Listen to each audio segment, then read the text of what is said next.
3, 2, 1, and welcome back to Chasing the Racing. Episode 258, Chasing the Racing, and thanks to JCT Truck and Trailer Rental for your continued support. Right, boys? Catch-up pod time. Catch-up pod. It's been a while there. When was the last catch-up pod? Grace? September last year. Was it? Hell. Oh, it's a long time. Loads has happened since then. We seem to be missing someone, though. Yeah, we should definitely probably a bit more start quiet in there. this trailer. Yeah, for sure. So let's start there. So I think everyone who listens to the pod and, follows on social media, etc., would have seen there's been a bit of an absence of Dom Herbertson from the last few episodes or over the last few months, etc. And yeah, we've been sort of talking to Dom for a while and waiting for the right time to say this, but ultimately Dom has took the decision that he no longer wants to be part of the podcast in the sort of traditional sense, in the way that it's going on. He took a little step back towards the end of the season last year, obviously got a lot going on. And yeah, he's just before Christmas decided that it's not something he wants to do anymore, which is we totally respect and totally understand. He didn't want to come on and say anything. I think he's sort of happy to just address it with people as and when they ask him. So we just wanted to take the opportunity really to, it's actually 7 years today of the podcast as well. So yeah, we want to say a huge thank you to Dom for the last 7 years.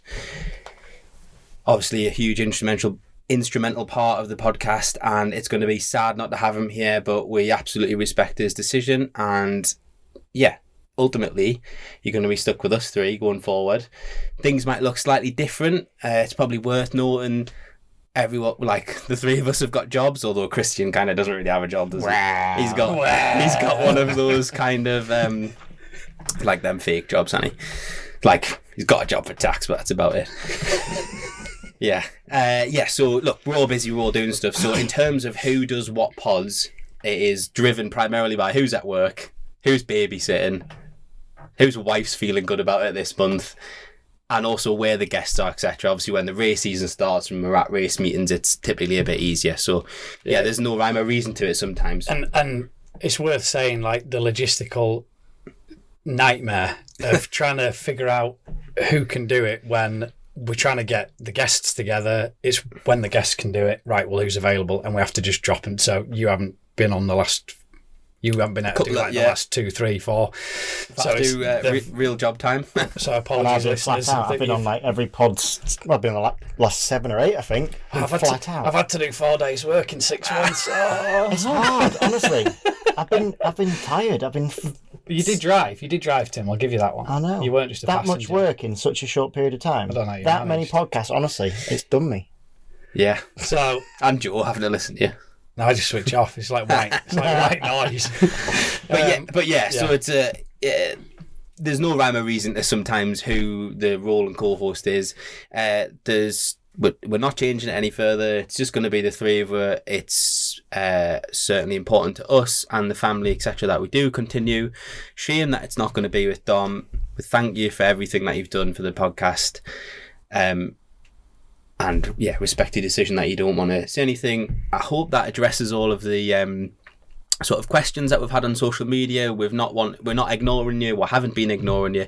It was just about timing and just waiting for some response from Dom. So yeah, sad news, but things change and things move on, and that's how it is. All right then. So should we talk about the exciting stuff? Yeah, have you got any? Don't know. It's hard, isn't it, January? Well, everyone's thinking... I feel like loads has happened, actually, but I think we should probably start with World Superbikes. Okay. I was going to say it's probably had the biggest shake-up, but it probably has. I know there's been some significant moves in MotoGP going from World Superbikes, but let's start. I'm going to refer to my notes, Joshua. Oh, good idea. Did you make notes? No, did I? Grace made notes.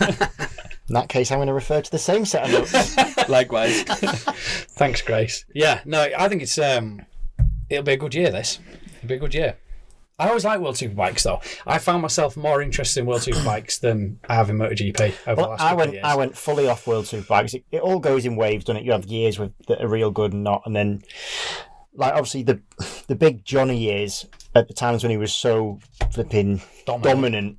it can't help but get boring, can it? Yeah, a so little like it was kind of like that, and then I think the depth did roll off a little bit. But since the takeover and it's run by a different company and stuff, it seems to have really taken a big step. And I think one of the biggest things that's happened is this sideways step that never really happened until I'd say 2 years ago, and now it's really taking hold of riders from the MotoGP paddock and the World Superbike paddock going left to right, whichever way you want to call it, which never really happened before. Yeah. And now you're getting... Did it? Look, I think it did. Go on. So we were having this discussion the other day.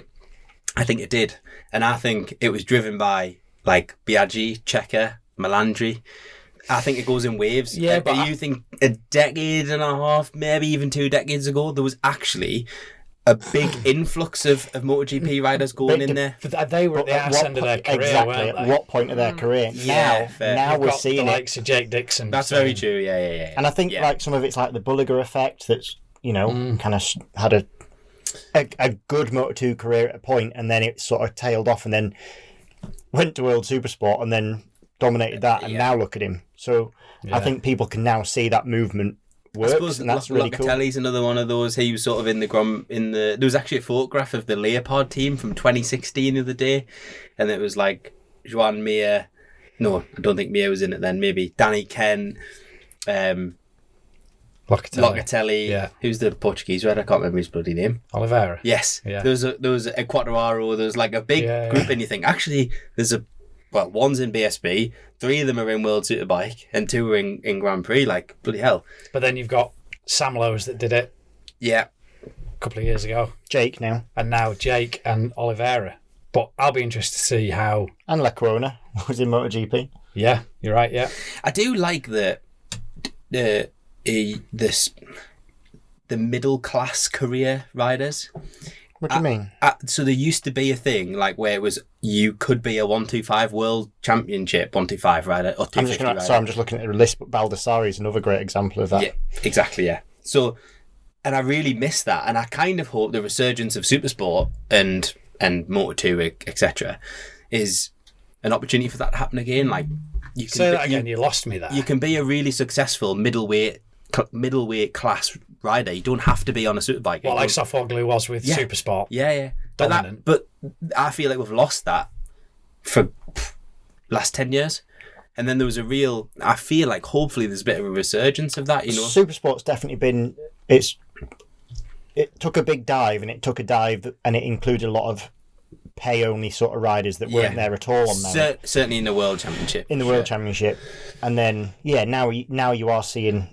again, and it's becoming a feeder class again, and I don't like the term feeder class because I think someone who wins the Supersport in their own merit and wants to stay in Supersport should be able to do that. I've said that a few times, but I don't like the term feeder, but I've said it. So but people are using it as stepping stones, shall we say, to different categories, and that's what I meant by that sideways step which we're now seeing.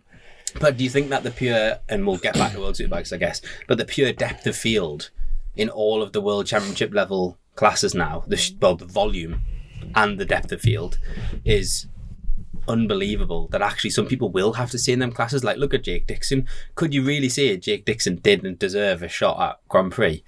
Oh, he absolutely did, but there just physically isn't the seat there for him to go to and the opportunity for him to go to. So he's going, that's what's driven his move to World Superbike, right? But I wonder why he didn't want to have another year in Moto2 to try and win the World Championship.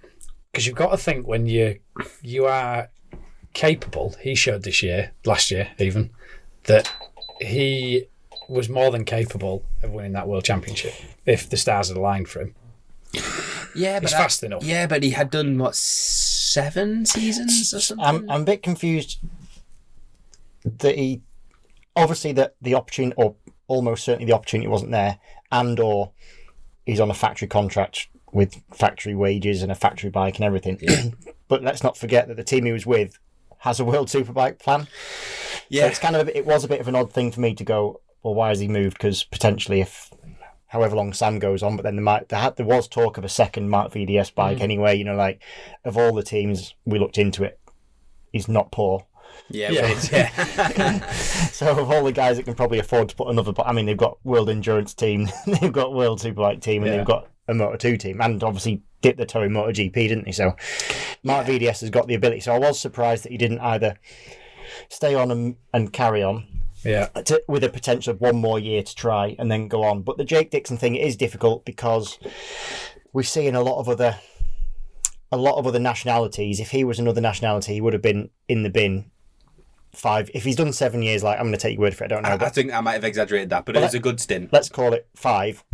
He would have been binned off after 2. And I don't mean that in a bad way in the slightest. I just mean if he was Spanish or Italian and he hadn't performed, it's so ruthless. Savage, isn't it? Yeah. The conveyor belt is so strong. Yeah. He would have gone off the end and another one would have been put on the belt. So, yeah. Yeah, but getting back to World Superbikes, I think it's class to see him there. So I think it's class to see him there. I've really enjoyed his. I don't know if you follow him on YouTube, but it's I'm going to get the name wrong. It's like At Home with the Dixons or Traveling with the Dixons or something like that. But it's basically their whole family. They document their family life traveling around the world, and the end of an episode was like closing off the MotoGP chapter, and the next episode was him going to Jerez for the first test with Honda, and like there's a distinct kind of like switch, which was really cool to see. So that it was obviously sad, and if people had followed up until that point on his YouTube as well, you'd see the sort of demeanour and how he goes on. He's a very lively character, but he looked really like fired up and like excited to be going to World Superbike, and I think that's generally great because, as you pointed out before, World Superbike did go for a bit of a lull where it was a bit boring, and like, there was, guys getting paid good money and so on and so forth, and there was competition, but it was the depth of field wasn't quite there, was it? Not only was the depth of field not there, but the difference between in the machinery was massive. Yeah. Whereas now they've done a great job, a bit like they have done with MotoGP, of really condensing that. I mean, I'm a big fan of big grids, and they've condensed the grid as well, which I don't really like the 20 odd in MotoGP and the 20 odd in World Superbike. I love a big grid. For me, 30, like 30, 32 is something. Yeah. That's my thing, but I also get that they all need. It depends who's on it, I think, as to whether I would like it. No, but they need TV time, don't they? So that's kind of why they're condensing the grids, because then they can literally show every person for at least a lap, and then, or not a lap, sorry, for a few corners, which covers their contractual terms, and then it makes sense because then there's nobody getting left out. But we did see a lot of Superbike races where, if Toprak hadn't checked out and gone into the distance, you were getting 6-7 riders in a battle together for the whole race, which was. But it's stacked. That is the difference. Mega. It is stacked, and some of those Superpole races, I switched them on and they were like 3 laps to go, and it looked like lap 1. Just a big freight train of them. The grid in World Superbike now it's obviously not quite MotoGP level in terms of depth, but more or less, if you beat a single rider on that World Superbike field, you'd say you've done well, because almost all of them are a name of some kind. So you go like, I finished 18th. You go, but I beat, Garrett Gerloff. Exactly. Yeah. I mean, if you just look down the list, like, why Garrett? Why'd you pick him? Garrett, I'm sorry if you're listening. Do you know, I've got one here. Who do you think is going to? Because I saw Jake he slid off the Honda in testing, didn't he? He had a couple of three crashes, and he did say it's so different to ride. Mm-hmm. Him coming from Moto2 and Oliveira coming from MotoGP. Yeah. Who do we think's going to find their feet the quickest? Obviously, it's difficult to say, maybe because they're both coming from different categories, but that's my point, is one's coming from Moto2, one's coming from MotoGP. They're riding different bikes. I think different manufactured bike, but do we think that one is going to find their comfy spot quicker than the other? I personally think the adjustment, and this is just I don't know, right? But I think the adjustment from MotoGP to a World Superbike's got to be easier than a Moto2 to a World Superbike up.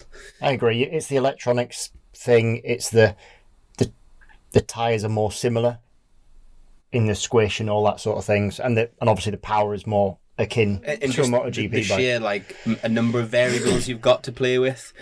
You wouldn't have had that fully in Moto2. I think they're very closed off in Moto2, aren't they? There's hardly anything that you from can like electronics, not hardly and anything, stuff, I'm but sure, but like chassis, but actually on Dixon's video he talks about the team like apologised to him for having left the tyre warmer on for tyres in the bike for too long. Really? And he's like, that's normal, isn't it? He's like, no, we take this very seriously. Like they're only allowed in for 3 minutes before you go out of the box or something like that. It's And like had- Honda or yeah, VDS. Honda, and like we had them in for 5 minutes, and he's like, didn't even notice, and he says, "Oh, it makes a massive difference to how the tyres perform." I mean, that's potentially a Pirelli thing Maybe. compared to Yeah. what he's been used to. But just the staff, for example, that's one of the things he talks about. Yes, he's in a factory team. He's not in a privateer World Superbike team. VDS is a well-funded team, as we've established. It's at the front of World Championship. But the staff required to run factory World Superbike versus Moto2 seems like vastly different. So I would say it's a big change. Jake's got Superbike experience and he can ride a Superbike. And I think everything he's gone and done and learnt in MotoGP is not gonna hinder him, is it? It's gonna benefit him. But I do think Oliveira's probably got the easier job to adjust. Jake's probably got to learn, and even just think about pure speed, like power, what you're having to deal with versus what you didn't have before. Whereas Oliveira's probably getting less power. But then is he going to be dependent on power and ride it in a particular way? Well, He's got a lot of horsepower there, and these are all the things that you would see. I think there's probably more expectation of Oliveira than Dixon. Because he's. Do you reckon? Yeah, I would say. The point. I think so. You guys have just made the point, haven't you? He should be the one that you guys think he should be the one. No, do you expect someone from the back of MotoGP to be better than the guy from the front of Moto2? I think you can't really look at it like that because MotoGP's like the back and front of MotoGP is might as well be the same thing. Is that how you saw Oliveira, the back of MotoGP? Well, he wasn't at the front, was he? Again, sorry. Okay, we've now pissed off That's Garrett Gerloff and Miguel Oliveira. That's 2 listeners down.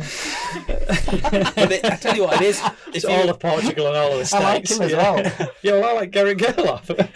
It is some fields. Like, excited to see how Petrucci goes. I mean, I've read a few articles about people seeing the expectation on him. Like, obviously, you're walking in the footsteps of Toprak, right? Like it's a big seat to fill, that, isn't it?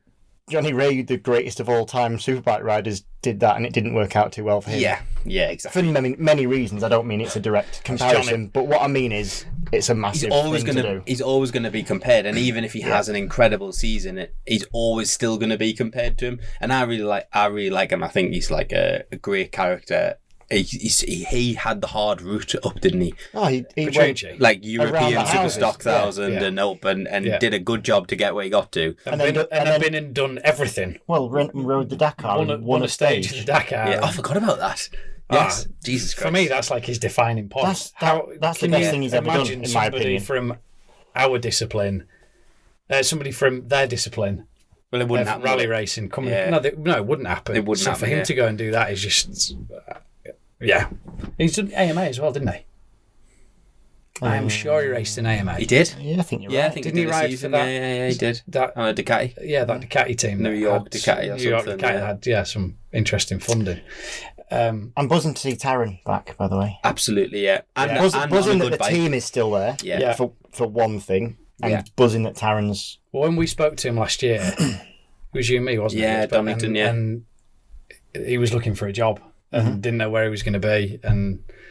But like, actually, he was a little bit down in the dumps, wasn't he? Well, how nice did that work out? Because it didn't take long for him to find a seat, and actually, it was very clear. Like, I'm not leaving because I've got another ride. I'm leaving because this situation is no longer the right thing to be in. Yeah. And that's a bold move, isn't it? Yeah, but like, massive fair respect. play to him for that. Massive respect. Yeah. He's got balls to do that, and look where he's ended up. And brilliant that he's got another season there. There's quite a few. On that point as well, it was nice to see when you saw like the videos that him and Taylor do, because them two are just a double act on their own, aren't they? But you see the behind the scenes stuff that they do, you can see genuine excitement and happiness from the team to be around him, and they're all feeding off each other, and you think, what a nice environment that must be.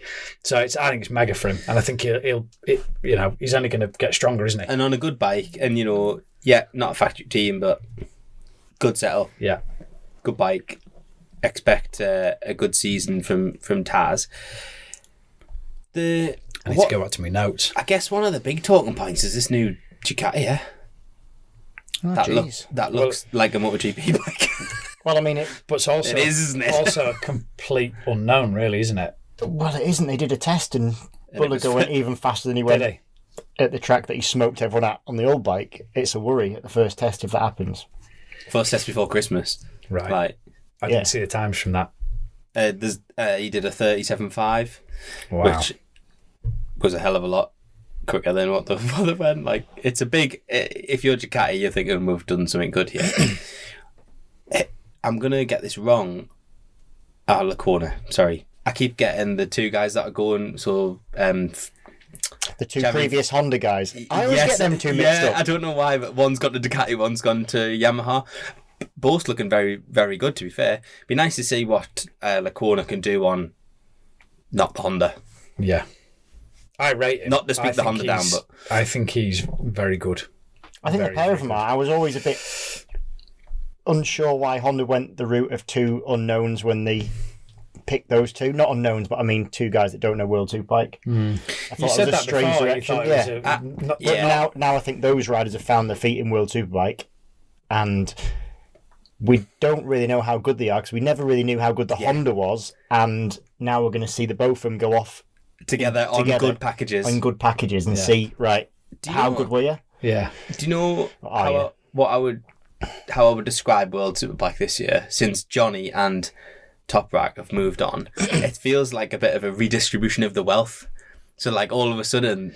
it's up for the taking, isn't it? Well, yeah. So now people who we know are really strong actually are...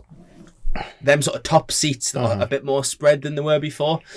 Do you know what I mean? I think the beauty of this as well is that how many times have we almost... You start a year and we say, he's going to be the man. And you'd be looking at a championship saying Bulliger. Yeah. He has to be favourite. Surely has to be favourite. But I think someone like Lacona is going to be... Well, Bulliger was the only guy that really handed it to Top Rack on occasion. So you'd think like he, at this moment in time, is the guy you're looking at, right? But as you say, the whole thing's been rejigged. And there's riders that have gone from maybe not the ideal package to be on, that are now on different packages that we know are capable of running at the front. Then you chuck in the likes of Oliveira on a bike that we know can win the championship. I think it's good. It sets the scene for it to be a good year. We haven't mentioned Bautista, who's essentially on the same bike with just different stickers. Yeah, but it was not the same bike, but a new one. Team, satellite. Like, how do we think that's going to play out? Because sometimes, not the one he's going to ever struggle with pressure because he's performed incredibly well in the factory team, but like, do you think he's going to have added motivation to prove people are wrong for moving him out, for moving him on? You know, like, of all the years to get on a satellite bike, year one should really be the best one because it's the nearest you're going to get to the official level, bike. Yeah. Because when everything is new, you kind of have to have that new stuff. Whereas as they develop, factory team gets the newer stuff first. You got to say, last year for him, he's thought he was a top dog. He's been there. He's been at Aruba the longest, hasn't he? Yeah. So there's an ego. All these lads have egos. Yeah. He sat there thinking he should be top dog. They brought in Bulliger. The young bucks handing it to him, which is then the bosses are going to be looking at him, aren't they? Like you say, he's just removed all of that expectation to a certain extent to go to a satellite team. Is that going to transfer into a happy rider getting better results because he's going to enjoy his racing again? He's also probably a bit of a fuck you stage of his career as well, isn't he? Like he you know, I'm sure he's earned his crust over the period that he's been in World Superbike, MotoGP, etc. So you think he'll go harder or softer? Do you think he'll roll off, or do you think he's in? I think he's in the fuck you. I'm going to go for it. Yeah, we talk about like fuck you money. Or whatever, do you know? It's like do we? No, we Josh does. No, we definitely don't have that. But put it this way: if you had a year's salary in your pocket all the time to walk into work and your boss annoys you, not that you would know, you ain't got a job. If your boss annoys you, right, and you just go fuck you, Jim. Know what I mean? So maybe doesn't need to take some of that shit. So you say about the pressure. So actually, he's probably walking into a better and easier environment, which might suit where he is in his career. When you're going up, you're trying to make your way, aren't you? You're trying to get back to that spot. You've got to think his whole environment is going to be much more relaxed. Yeah. Because you haven't got the official team around you, have you? Even if you haven't got the boss man looking over you in that factory team, it's all still very official, isn't it? It's interesting because we normally see it the other way. You see riders go from a a satellite team on very good bikes, and the pressure's off. You've seen it with like Rinaldi or Axel Bassani. Bassani, sorry, yeah. And then you get into the official environment, and actually the bike's potentially not really any better because it might be the same bike just with no sticks on. But then you've got the weight of expectation that is very, very heavy. Do you remember Michel Fabrizio? He did exactly the same years ago. It'd be like mid 2000s, and he was a single rider satellite team World Superbikes, and he was running. I think it was when they were on 1098s, and he was outstanding all year. And they gave him the factory seat the following year, and he didn't get a single fucking podium. We've seen it often, but it's rare that you see them go the other way. Yeah, well, Marquez did it in MotoGP. He is Marquez, but it can happen. I just think he's at a different point in his career, right? He's not on the way up. I'm not necessarily saying he's on the way out, but he's certainly in a level set, like full of experience, not chasing massive contracts necessarily, not chasing... He doesn't need to prove... He's world champion. He doesn't need to prove a hell of a lot. You've got to wonder if he wants to prove it, he can go do it, right? But do you know what? This is a bit of a side... It's not a side topic. Kind of a little bit different, right? I've got a bit of a theory that... Or I'm a firm believer that everything has to work for you for that season to go well, right? And I don't think in this scenario that Bautista's any worse last year than he was the year that he won the title 2 or 3 years ago and the other title. Yeah. What I think he's lost is he always had the tyre advantage. He could keep a tyre. And he always had people always griped about his weight and blah, blah, blah. I think the biggest difference was not the speed advantage in terms of a straight line speed. I think it was more the fact he could keep a tyre. A bit like when the X came in, he was pretty much one of the only ones that could run it, and et cetera, et cetera. Yeah. I think what happens is everything has to work well for you, and now that isn't so much of a thought process. So other riders that struggled previously to keep a tyre are now beating him or have been beating him. So I don't think he's any worse or different as a rider. I'm a firm believer. The game's changed a bit. Yeah. I'm a firm believer that it's really difficult to know exactly who is the best rider on a grid because it depends on the rules. There's so many variables. Yeah. What you need is a one-make series where they're all on the same bike. Same tyres. No. Do you know tyre allocation. You know what? So I know you're joking because you're saying about the F900, right? But that again is not true, because if you took the F900 grid and then you put them all on superbikes, I think they'd finish in a different order. And if you put them and if you put the F900s on a different set of tyres, it'd be very similar, don't get me wrong. Yeah. People just make certain things work for them. Yes. People like a certain feeling. If a certain bike gives a certain feeling back, then it's different. Yeah. You see people excel in certain classes and not in others, or That's part of the sport though, isn't it? That is part of the game. And if you so obviously adding weight to Bautista's bike was a big change for them and stuff like that, and he struggled with that as well. It's horrendous. Can you imagine that? Yeah, it's a lot as well. Like, how many kilos was that? I don't know. It was a fair bit. Yeah. The other thing with that is it's hard because you like more than 5 kilos or something. Like, it was a lot. He can't use it to. Should we Google it? He can't use it to weight the bike. It's a static weight. It's a very different thing. I think it's I didn't really like that, to be fair, but I know why you need it in the smaller classes where horsepower's a problem. I'm not sure it matters in World Superbike, but in World Superbike where they've got two. Scott Redding was very vocal about it, wasn't he? Like, about them having weight at the time. Yeah, but I think it is swings and roundabouts. I think you see in BSB like big riders at Knockhill or Cadwell. Yeah. Helps, and it doesn't help at other tracks. 6 to 7 kilos. Yeah, it was about 13 to 15 pounds of additional ballast added.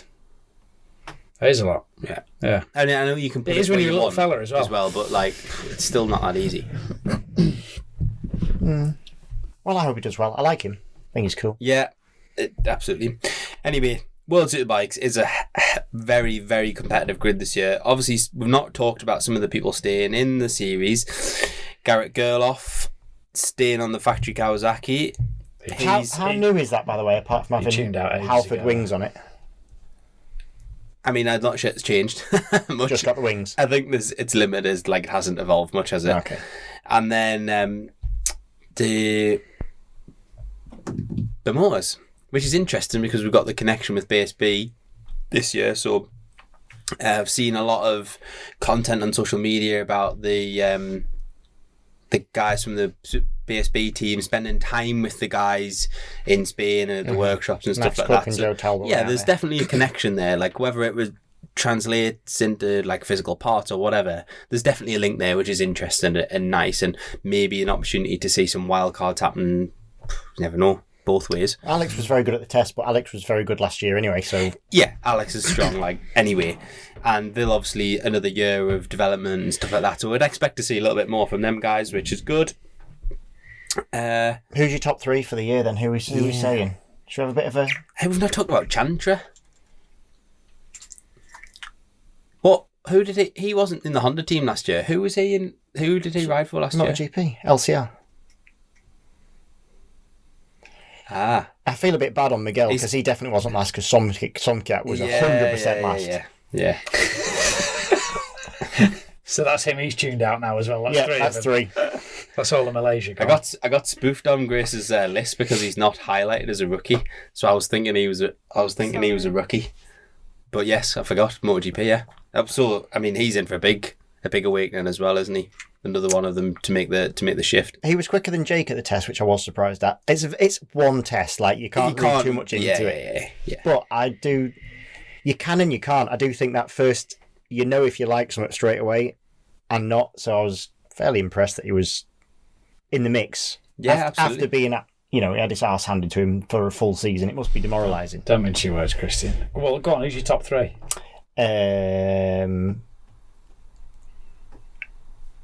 I'm going to go Bulliger, Petrucci, Lowe's, Alex. Can we do a top 5? No. I'll go Buliger as well. Such a copy. I'm going to say Licona. Mm-hmm. And I'm going to go for Oliveira. P3. I think, your first spot It's really hard. is Buliger because he's going to be the favourite, isn't he?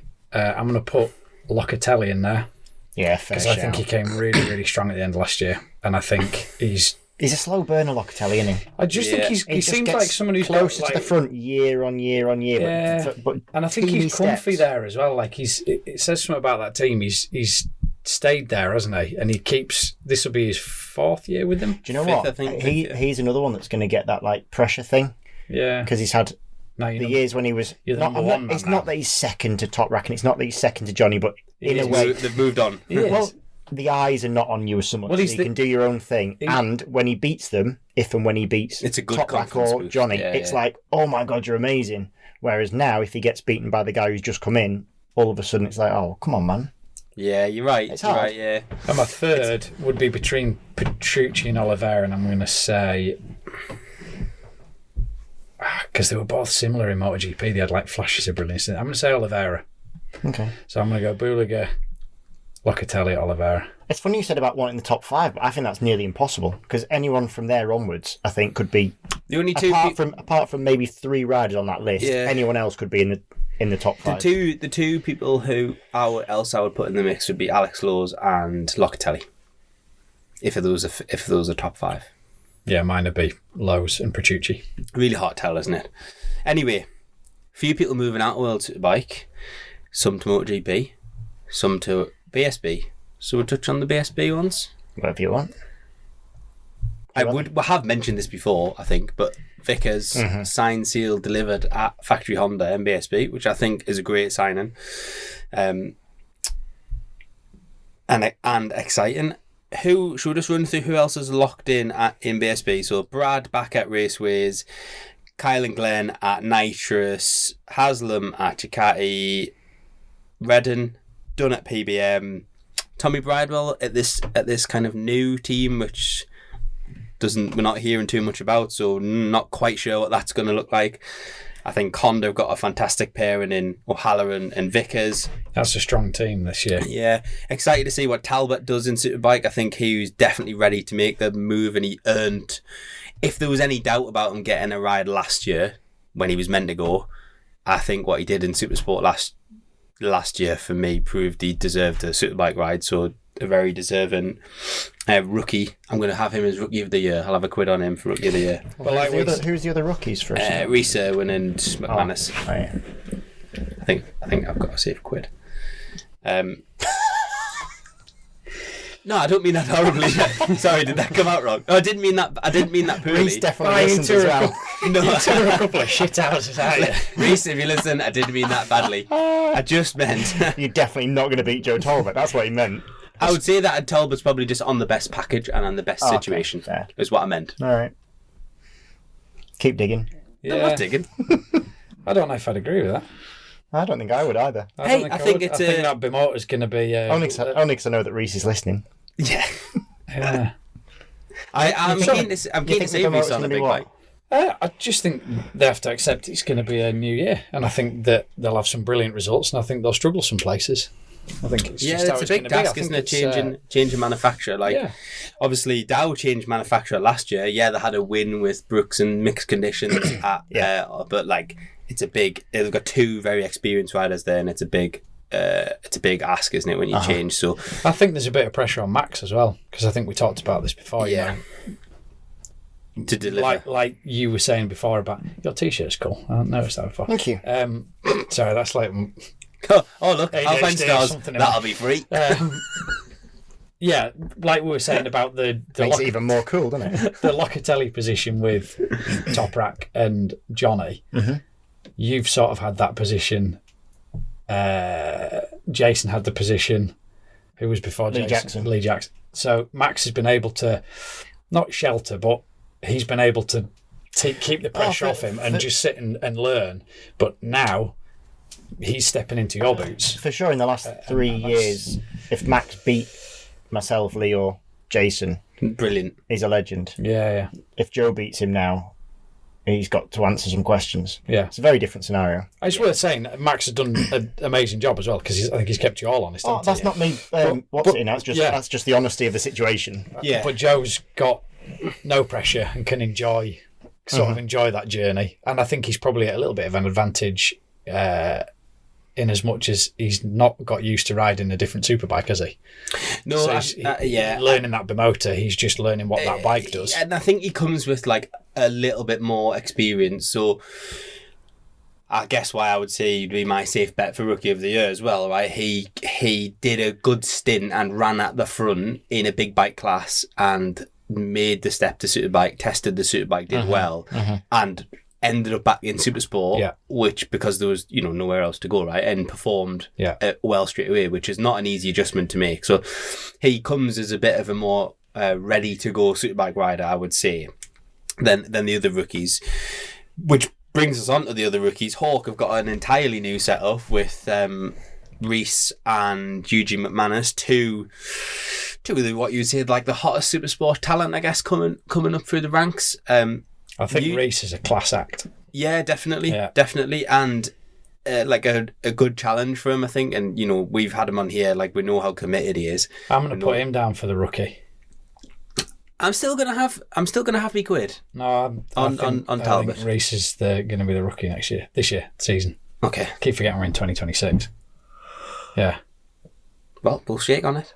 What for? A quid. What's the forfeit? A quid. I have to have a haircut like yours. Well, I do not lose. I'm not being funny, Joe. Do you want to take your cap off, son? No. You look like Wolverine. You don't want to see what's going on under You look like a B-deck Wolverine. I don't know what I'm doing with it. I'm just going to grow it out. Why not? Well, you'll lose it eventually. I'm not saying anything. That's the thing. Yeah, At some point, I've been all around it. I'm just letting it go now. Keep going down your list. Yeah, well, just Hawk in general having a big switch up. That's good. Eugene McManus rode the bike and won, I believe, at the Sunflower. He's a bit of a rough diamond, is Eugene. Definitely. He's got like flashes of speed, but then he's prone to a tip off every now and again.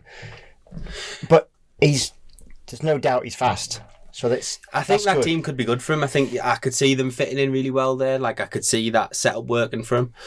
And I think big props to Hawk for taking a punt. Yeah, like good. Do you know taking on 2 rookies? Because absolutely, it's a.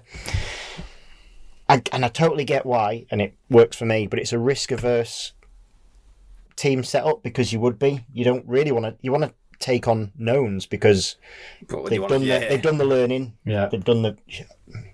Everyone's going to fall off, but they've done the majority of the silly crashes and stuff. Do you know what I mean? Yeah.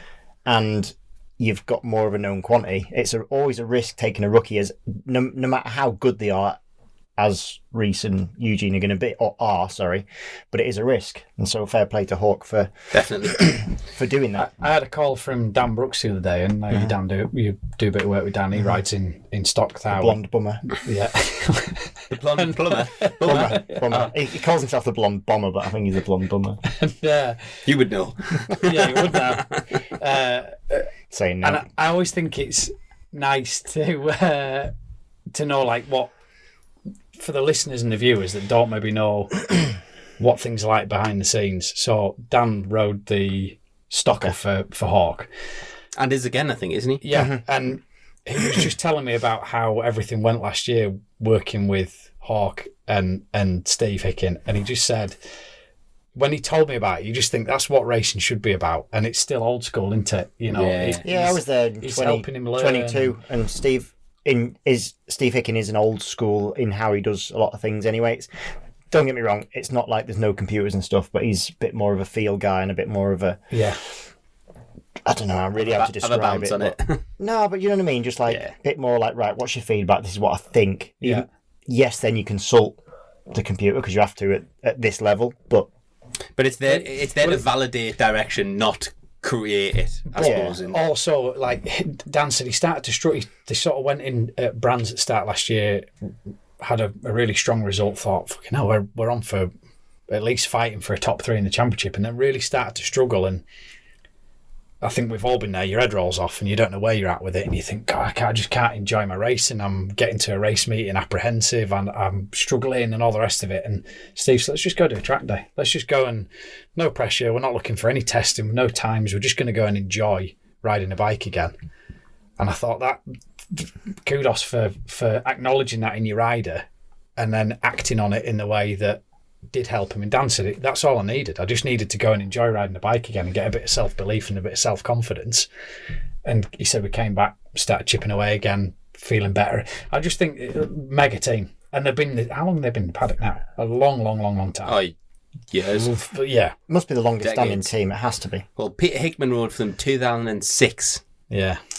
And they've been going before then. But Birdie's got to be. Last ones I remember before that was even Richards on ZX7 against the thousands. That would have been the 2000s. She'll have a guesstimate and then we'll get Steve to validate. I'm going to say in the Superbike class since 98. Yeah, do you know what? I think that's a fair shout. I was going to go 96. I'll go in the middle. Steve, I don't know if you listen or not, but text one of word and confirm. Are you on it now? Well, you just carry on talking and I'll see if I can find out. Keep going down the list. So that's a great signing for them. We've got this Fanny over here riding a Yamaha. Are you going to have a teammate or what? Don't know. I'm not the boss. Still TBA.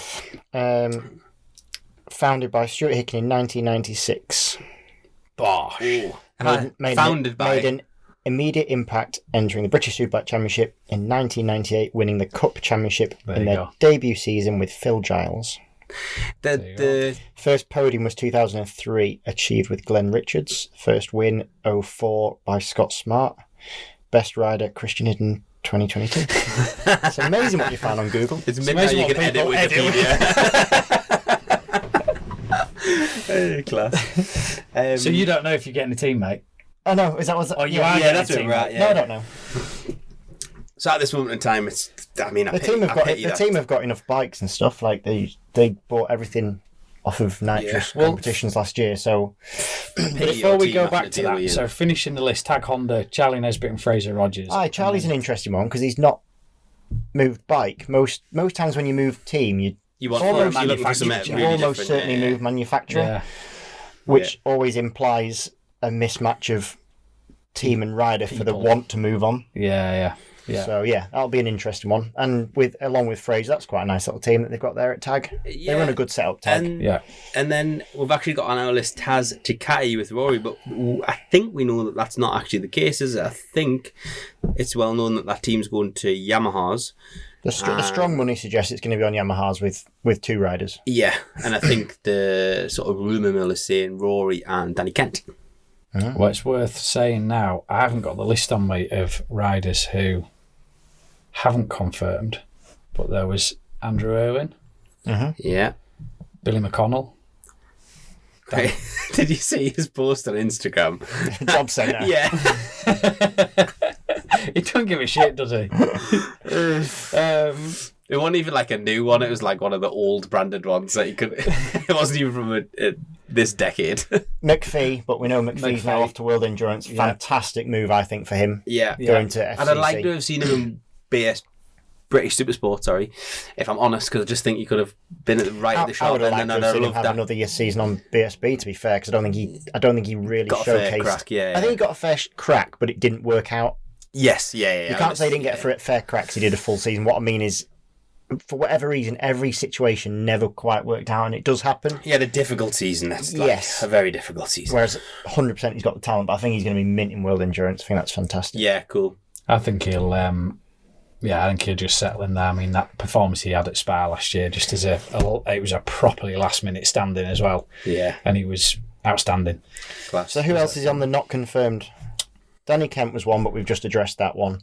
Andrew Irwin, there's some strong rumours about him either being alongside me or setting up his own thing. Oh, right, okay. And there's also lots of question marks. I know he's confirmed, but over Bridewell's thing, it seems a bit... I don't know, since that first inception of it with the whole Foggy thing, and it just seems all a bit odd. Then they were going to do a World Superbike team as well, weren't they? Well, they said they're going to do the wild card at Phillip Island. So whether that means... My initial thoughts... To try and get all the parts. My initial thoughts when they said that was that they'll get the bikes sooner, because I know that BSB tend to get the bikes last. One, because we start latest, and other because we're the lowest down the pecking order. So it makes sense. As in, World Superbike needs... needs first, needs to be done first. Whereas if you're a BSB team and you say, I'm going to do the first round of World Superbike, well, you need the parts. So I wasn't sure if it's just let's put an entry in, we'll get the bikes early. The other thing is they also have a team in Australia that already runs that Superbike Advocates. Yes. And so there's nothing to say it's even going to be Tommy that was going to race in Australia. Yeah. Like the announcement was a team announcement. Superbike Advocates will race round 1 World Superbike, but it didn't say who. Yeah. Interesting. And if that first round was at Donington, you'd say it's Tommy. If the first round is in Australia, which it is, then you'd say it's potentially going to be the guy they've got racing in Australia. Yeah. No, that makes sense. Yeah. Who else was on the list of not confirmed? Blaze Baker's going to Stock 1000, so he's out of it. He's out of Superbike. Jamie Van Sickler. I think he's going to do Stock 1000 as well.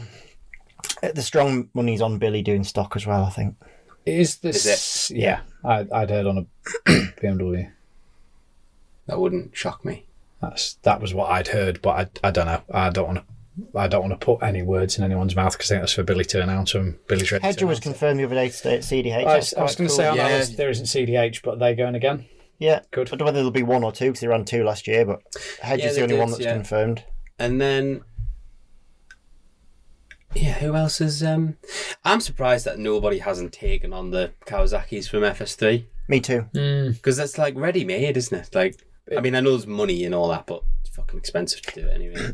Let's play let's pretend and say, because I don't know if the Andrew thing about running his own thing, but like that would be a perfect thing for him because there'll be not cheap as chips, but there'll be like everything is there. Yeah, everything is there, going, isn't it? Yeah. If there's anything where you're going to have spares available, it's a Kawasaki. And if there's anything where you've got the most, not easy to ride, because it's not that easy to ride, but in terms of all the set-in data banks.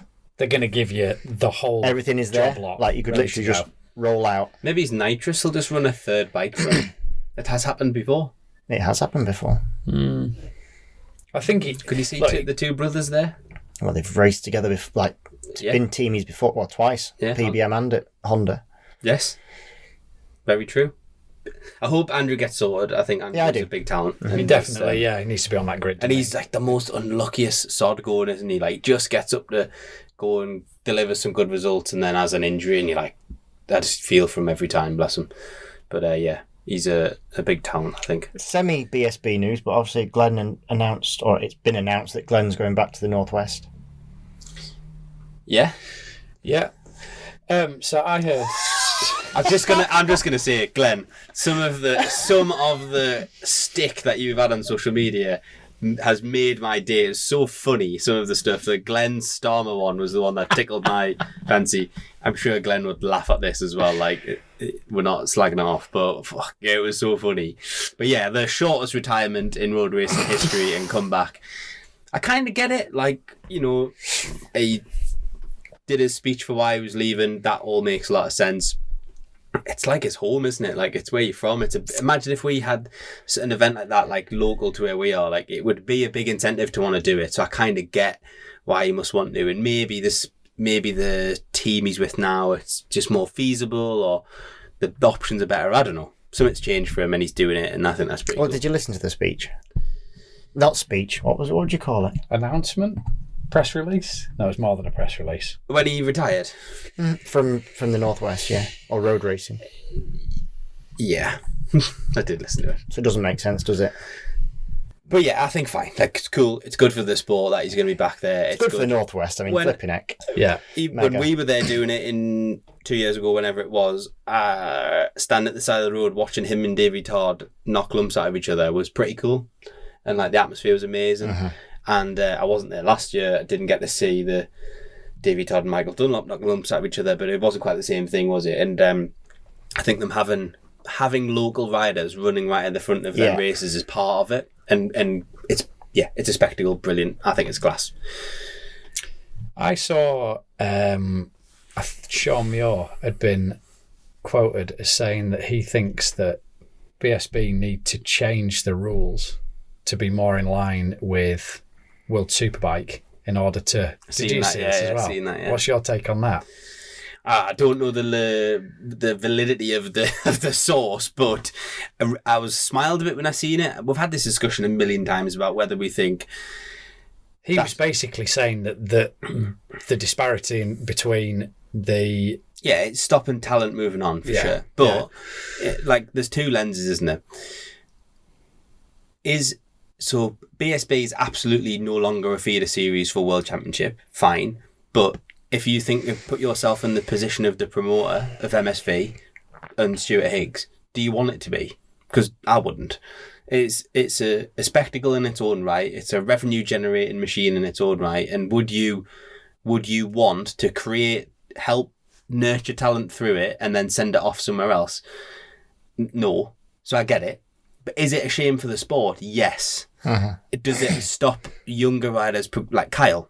Kyle is double British champion. Should he not have an opportunity? Yeah. Go on, what's your take on it? Because I always find it very interesting, because I don't think you two always agree. Because go on.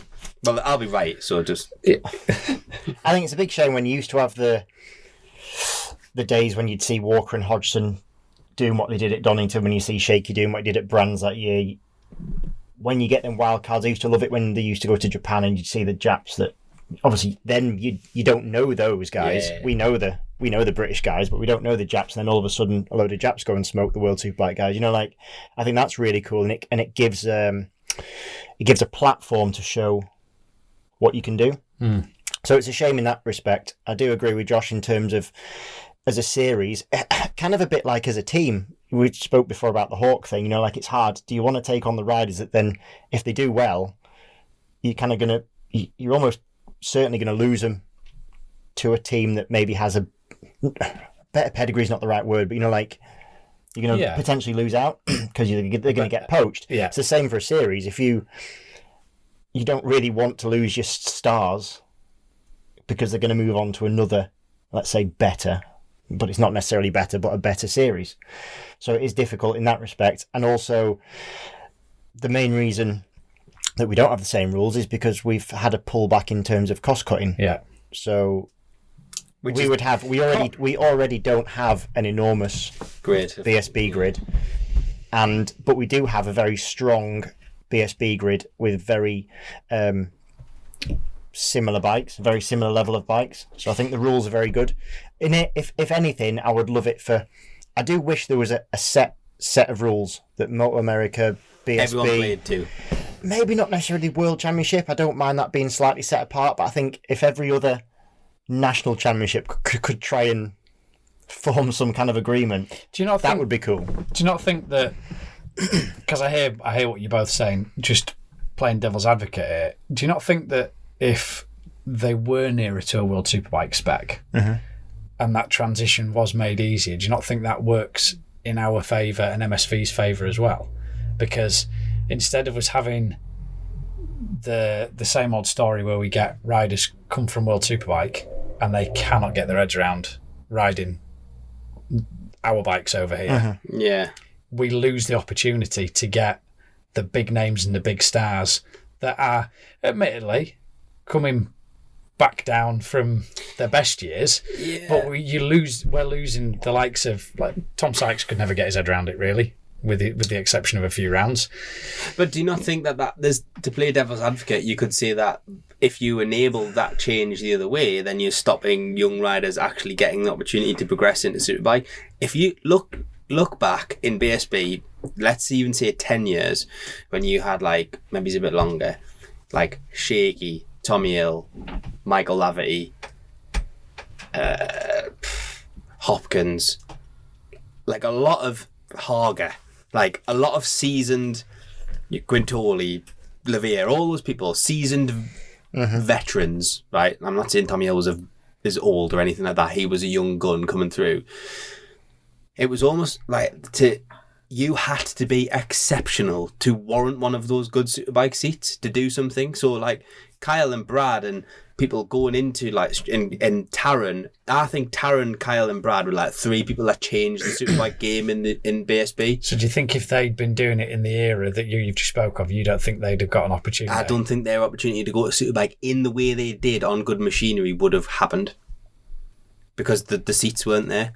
The seats were tight anyway, but, like, people, they weren't bringing World Superbikes back in, maybe one or two. They weren't bringing people from other championships, which means you've got to take these people through. So in a way, BSB is a victim of its own success, isn't it? Because it's created a really strong feeder series, really, but with an end point, which I get why. And I guess to Sean's point is, like, absolutely the spectacle of being able to do that, like imagine if World Superbikes was still at Brands Hatch now. You know, it's at Donington, I know, but it would be amazing if it was at Brands Hatch, wouldn't it? And then you had Kyle and yourself and Brad could rock up and run in the top 5 of World Superbike, like they used to do in the mid-2000s. But that's one event. It's one thing. It's not... I just think there's more benefit of it being, like, set up the way it is.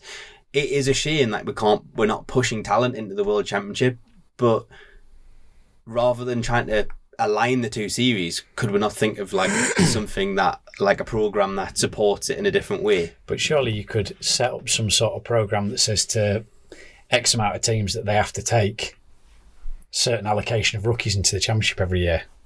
Imagine if there was something that works in a structure that is still there to keep bringing the talent through. Even if you got them committed tests or something, I don't know. Like, it's easy for us to sit here. Yeah, it is. But we're just shooting the shit, aren't we? You know, yeah. It's a shame that you can't see them racing. That is a shame. That is a real shame. But I mean, it doesn't I think we're stemming it from a Sean Muir interview, and like we said, we don't know. We don't know the validity. We don't know the context of the validity of it exactly. But let's say that he did say it, and that's I think it's more a case of the teams are less. It's not a definite. So when we saw that the World Superbike had gone stale 5 or 6 or 7 years ago, nobody moved in or out. It was literally the same pool of riders, and the teams knew what they were going to get. Even if they weren't going to get a winner, they knew if they picked X, they would get a fifth or a sixth or whatever. They didn't nobody took a punt on a Moto America or a BSB or whatever because it was too much of a hit. They were happier just to take someone who's already within the pool. And then I know we spoke about it earlier, but now there's been 1 or 2 outliers that have come from MotoGP, etc. And now I think the teams have realised now there's a whole new talent pool that we actually didn't trust before. I think it works that way as well, that the teams didn't trust that talent pool either, going either way. And now they're seeing that, and I think it'll happen in MotoGP as well, which will be good for the World Superbike guys, because once Top Rack does what he's going to do, then it opens the gates. Then it opens the gates that way. And because if you take it to the top level, i.e. MotoGP, they won't look at World. It was frowned upon. They wouldn't take Johnny. And you go, well, why? But at one point, if it almost in reverse, so absolutely the talent pool was coming from BSB into World Superbikes. Like at one point, World Superbike was dominated by Brits. By Brits, yeah. But then it stopped, as in and it really did stop. Yeah, and we get that. It was like closed doors for 6-7 years. You could argue that now that because you say that teams didn't trust the other talent pool or whatever, but it's also a theory. But it's a theory. No, I think you're right. But also the riders. So there's no desire for someone in the MotoGP paddock to have gone into World Superbike until someone does it and does well and makes it good. Gives it some sort of credibility. And then it but opens. What Christian says is the opposite of what your view of the BSB is, because that then means the World Superbike promoters start losing their golden geese to MotoGP, doesn't it? Yeah, but the opportunity to go there is in the talent pool that is coming through MotoGP. It's bigger for them coming backwards from MotoGP into World Superbikes than it is to go the other way. Yeah. But do you not see that as the same if they're coming from World Superbikes into BSB? Because when Haga came, or Lavia came, or Gintoli, I think it's the you don't think the British crowd are like, wow. Yeah, no, I think it's cool. I think it's great. But the one distinction that we have to make is riding around Cadwell Park is not the same as riding around Imola. Like, and how many people who are riding at World Championship level aspiring to go back into domestic, like the gap between MotoGP and World Superbike from like a prestige, I don't know if it's the right word, but that's still travelling the world. That still attracts relatively big pay. That in some cases can attract big pay, but it's not, and it's also the UK and it's British, and it's a very different thing to like going and travelling the world in World Superbike. Do you know what I mean? Mm. So I just think the step, like if the step from MotoGP was from let's say 10 to 8 was World Superbike, then I think it's like 8 to 4 for BSB. Not in terms of it is just a very different thing, and in a way that's why I like that it's very different.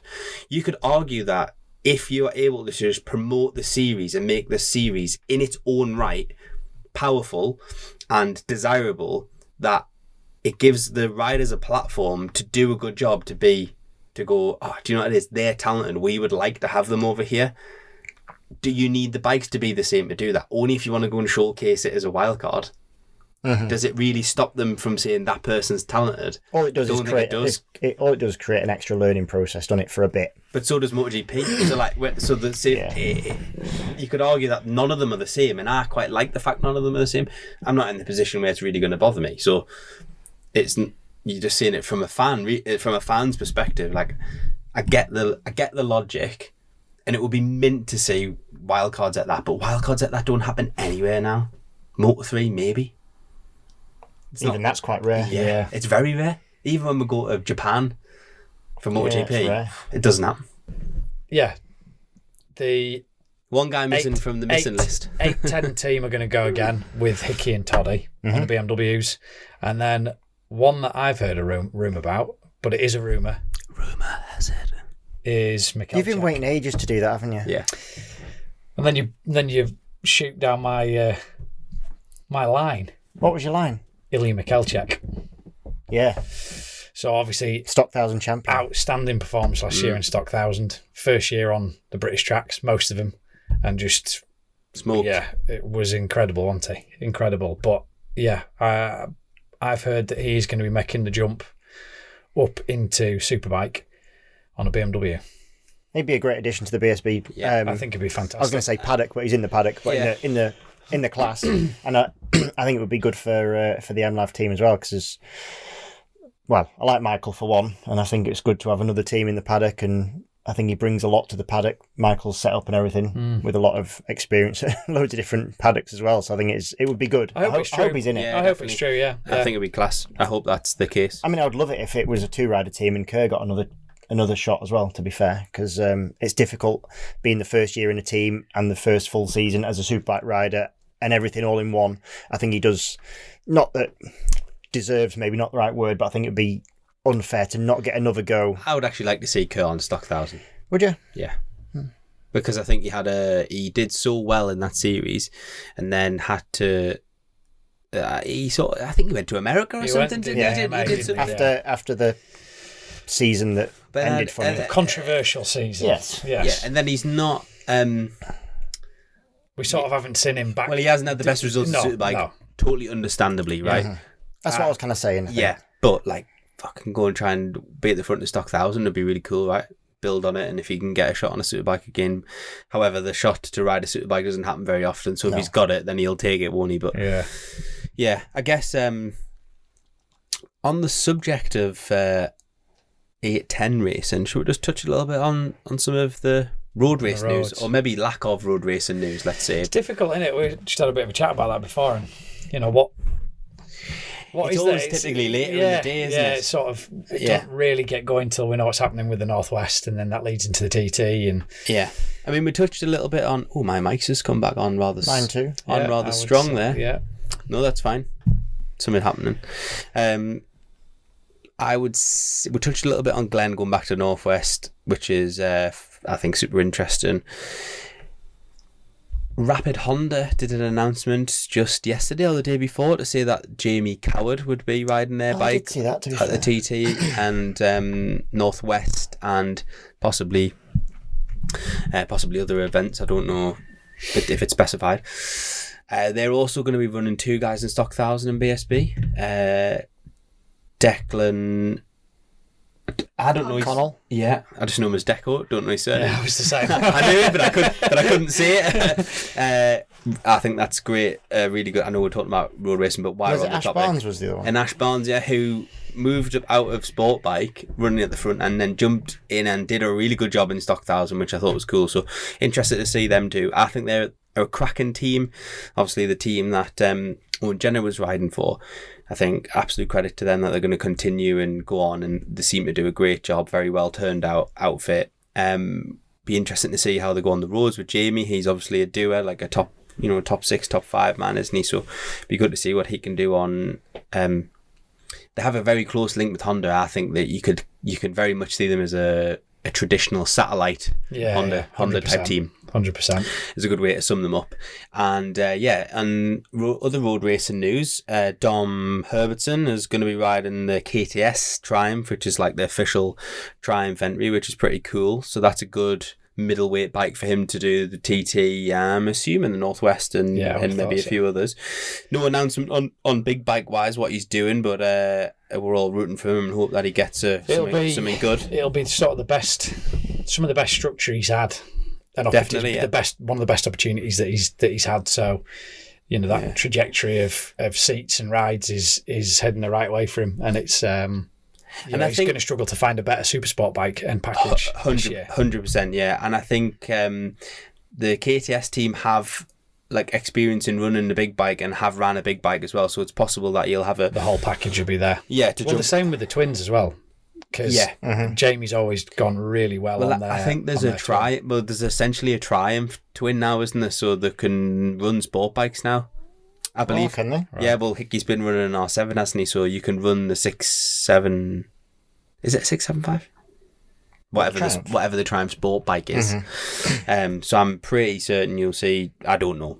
I'm speaking for him. We don't know. That whole package, yeah. Yeah, so he might be on that, but on a big bike wise, like we've never seen any announcements from him yet, so be interested to see what that is and hope it's something good. Toddy and Hickey back. Yeah, Honda staying the same. Looks like John's going again, which class. Love to see it. he gets a bit of stick, does John, about going again. And, when you talk to people and they get stuck into him again about, he's 54-year-old or whatever he is. And I don't see the point of why he's doing it. And I just always love his answer. It's always just said like a 18-year-old boy with a factory Honda contract. He just says, I get to ride the factory Honda. Why am I going to say no? Yeah. And he's a good addition. He's a good addition to that squad, I think. Like, it's nice to see that he's accepted. He's been able to park his ego a little bit, which I can't imagine is an easy thing to. If you're listening, John, I'm giving you a compliment here, which is quite difficult for me to give you. I can't imagine it's an easy thing to do when you have been the man for so many years and still is. He still is like the. Well, he's still going faster and faster year on year, isn't he? The people's champion, isn't he? I had the honour of spannering from at Alton at the last Alton of BSB on Stock Thou, and he went faster there than he's ever gone.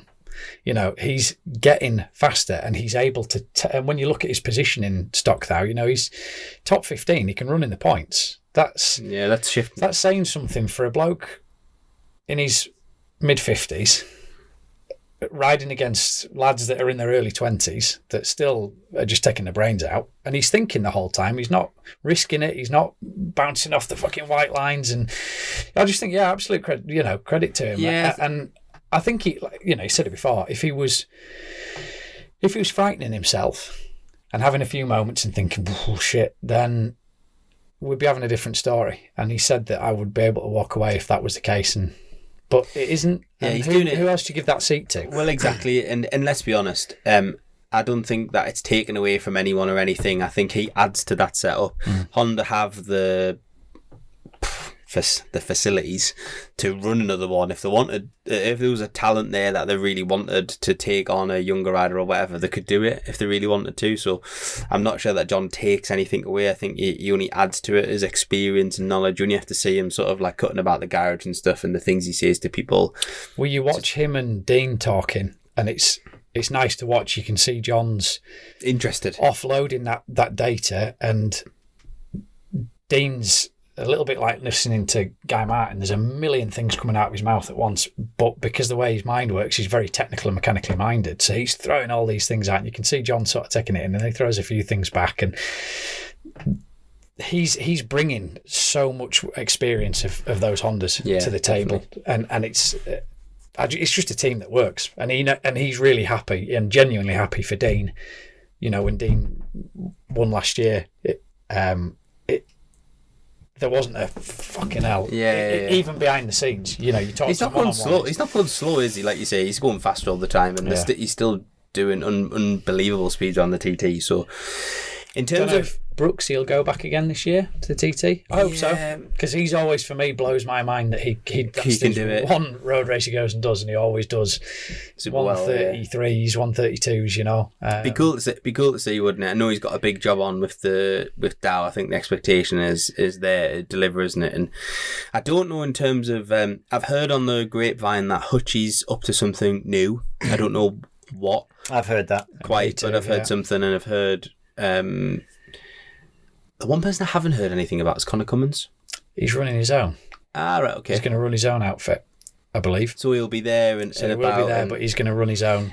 He's had a couple of tough years, hasn't he? So you've got to think he's probably got to a stage where if he can raise the funding to do his own thing. The TT is such a unique place, isn't it? When you look, it's not somewhere that, with the exception of Honda and Hickey's support from BMW, it's not like a BSB factory, or a factory World Superbike team. It is, generally speaking, satellite privateer teams.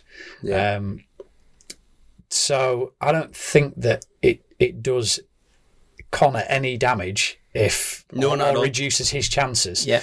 He's as hungry as he's ever been. I think that on his day, Connor is more than capable of putting himself in the alien category with Michael, Dean, Davey, and Hickey. I think he's absolutely capable of doing that. I think he just needs the stars to align a little bit. And a bit. Him moving on and doing his own thing does leave a seat at Burrows. Not heard anything from them in terms of who they're intending to run or what they're doing, but great outfit, and I'm sure would.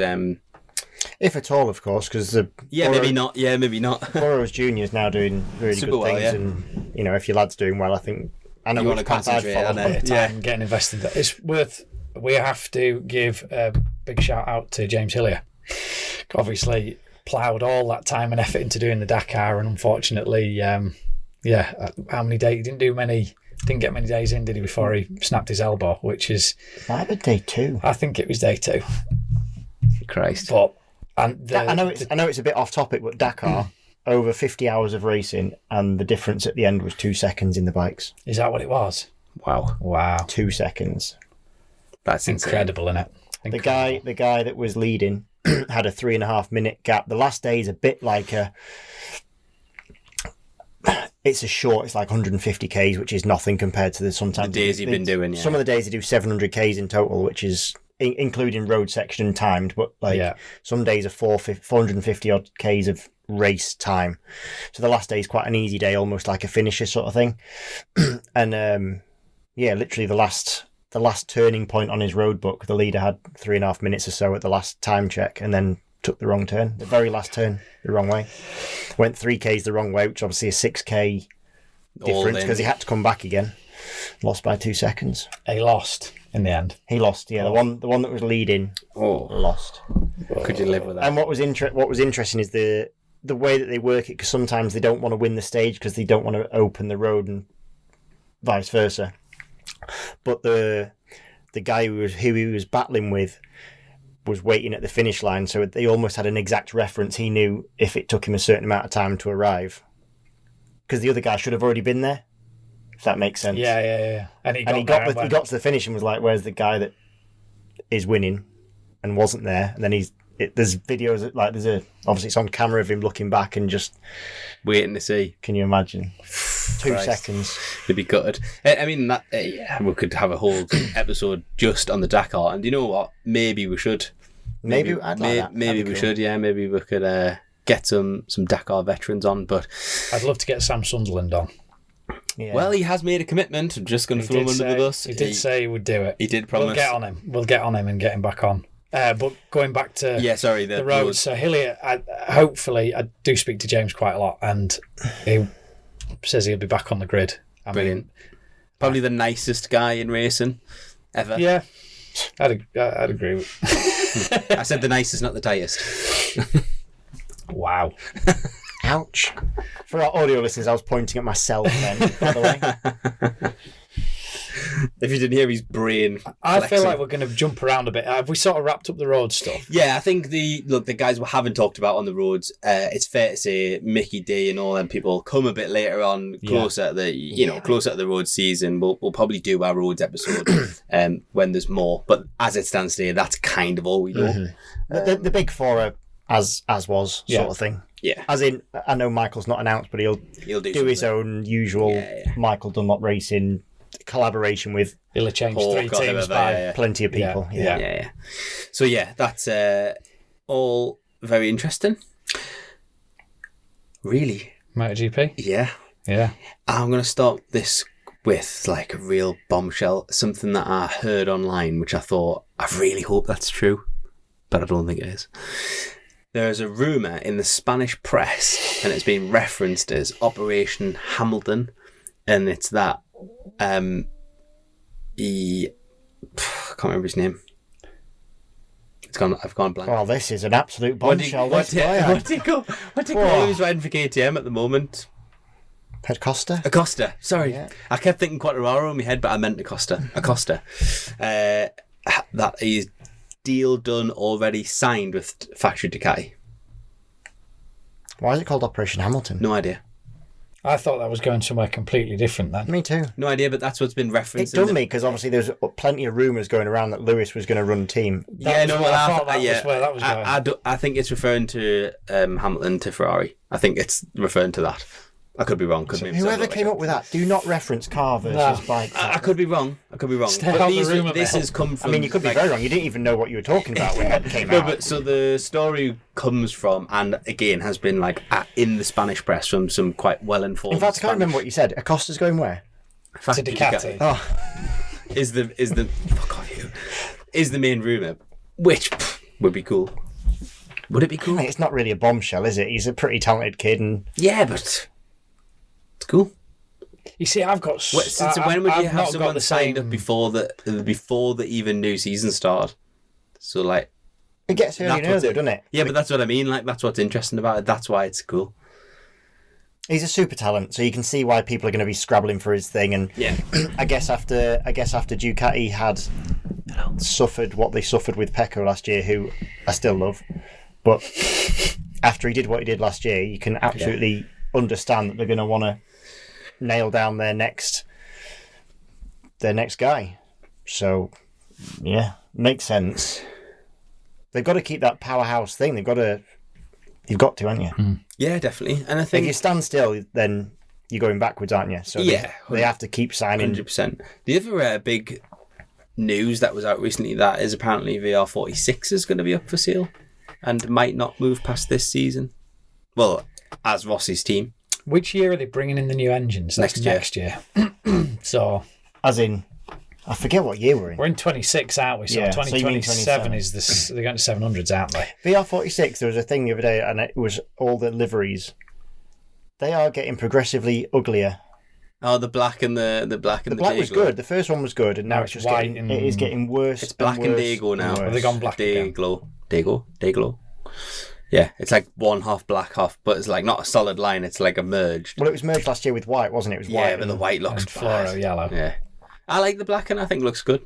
The black and the yellow looks pretty I just cool. think the bikes are getting uglier and uglier. It's impressive how bad they're MotoGP getting. bikes in general just look ugly. They do. I agree with They that. look I really agree, shit. yeah. And I hope that when going forward we'll have apart less from wings. The Aprilia is the most beautiful. It is, and they've brought out like a road bike version of that now. Haven't I've they? Have you seen that. seen that? Yeah, Fuck, stunning. That looks very cool. Yeah. Of what?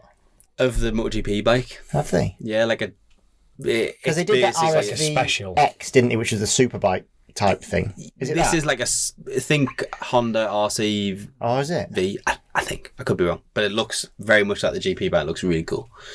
I actually hope they really do really well. I've got a real soft spot for them in the sort of color scheme, just like the nostalgia of them, and it does make you think, right? So that I see in the press, the CEO of BMW Motorrad, is it Marcus Flash, said, I can't understand how or where the manufacturers get the money from to do MotoGP anymore. Like, it's essentially a vanity project. Like, it's not, it's marketing. Like, I get that. But it is buying results and how that relates back to sales and stuff. Like, BMW is a big manufacturer that must sell. And arguably, from a production perspective, like, high up there in terms of, like, desirability.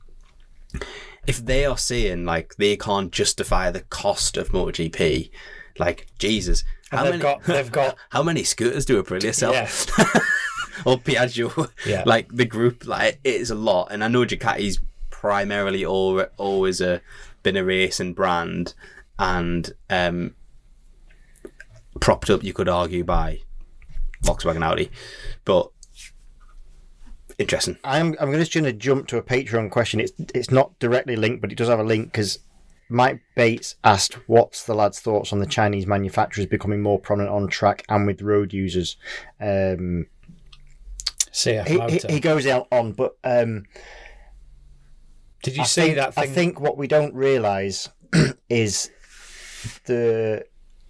with Honda aside, the other manufacturers involved are quite small scale in terms of sales compared to some Chinese and Indian manufacturers. And I believe that once they get involved, it will be a massive game changer. Agreed. And we're seeing it start to happen. Did you see the production bike that CF have brought out? Fantastic. Yeah, unreal, yeah. That And there's was- the strong rumours they might take over KTM's grid spot as well. Well, did you see that? I can't think his name. Your main man from Ducati stood behind it when they unveiled I it, saw that. and he was like, "Oh, Yeah. big grin." He was dead. He looked dead impressed. But didn't it he? looked like So in terms of it being a marketing for sales, yes, a flagship, but the number of scooters and small bikes, it's massive. It's massive. So yeah, Chinese and Indian bike manufacturers that make these. It's Asia in general is a huge market. Yeah, Right? Well, it's millions It's- of bikes, isn't it? there's more Yeah. bikes than cars. It's like it's that type of thing. We don't see it. We don't understand it. Then Yeah. you realise actually how small scale other manufacturers that are doing MotoGP actually are in terms of sales. Do you know what I think you'll see? There's this rumour confirmed, whatever. There's talk that Moto3 will change to like 700 twins, right, from 250 singles. And I think that change will be a big thing for the Asian manufacturers, right? So even Norton's owners, TVS, CF Moto, all of the, I mean, I don't even know, QJ, all of the, there's lots of different ones out there now, right? There's manufacturers that we don't know the names of that are doing massive numbers. Yes, exactly right. And that could be like the perfect platform for them to collaborate with, like maybe chassis manufacturers or whoever, to put effectively a Grand Prix bike out in the small bike category, and they really play in the small bike categories anyway. So Ducati sold 54,000 units last year. Globally. This is according to AI. CF Moto sold 250,000 globally.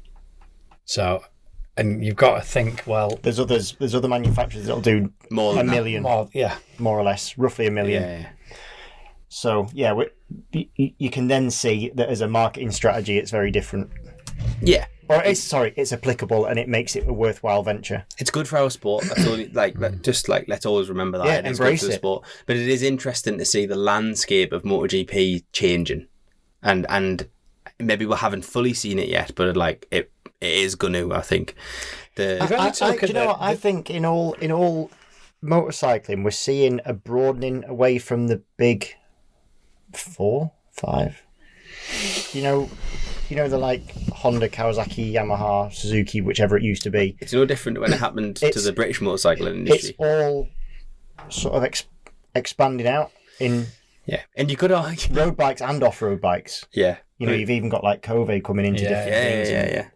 Yeah. You could argue that it's a sad thing because of the sort of like political aspect of it, like the reason that it's ultimately possible for these manufacturers to manufacture things at such volume and at such prices is because they extort people, which is sad. Gives them a job. Hey, let's just not scratch that one. If you want to vote for your local MP, Christian Eden. Let's just not touch that scab. Or if you want to put loads of people out of work, vote for Josh. No, I'm not suggesting that, right? But no, yes, and I'm sure that'll maybe come into it a little bit more as it gets bigger. But it'd be interesting to see it kind of change in MotoGP, and it'll start in MotoGP. I mean, we've seen some of the manufacturers in World Superbike at the sort of 600 level, but I do think it'll hit QJ's in Supersport, isn't it? And this year there's another one, a Chinese one which I can't remember the name of, which is really bad. But yes, there is. You know what I mean? Mm-hmm. Is Raf De Rosa? Is he on the QJ? He's on the QJ, I think. I tell you who's got that brand. It's Evan Bros. Yes, they have. They've took on a... Come on. You'll have to find out the name.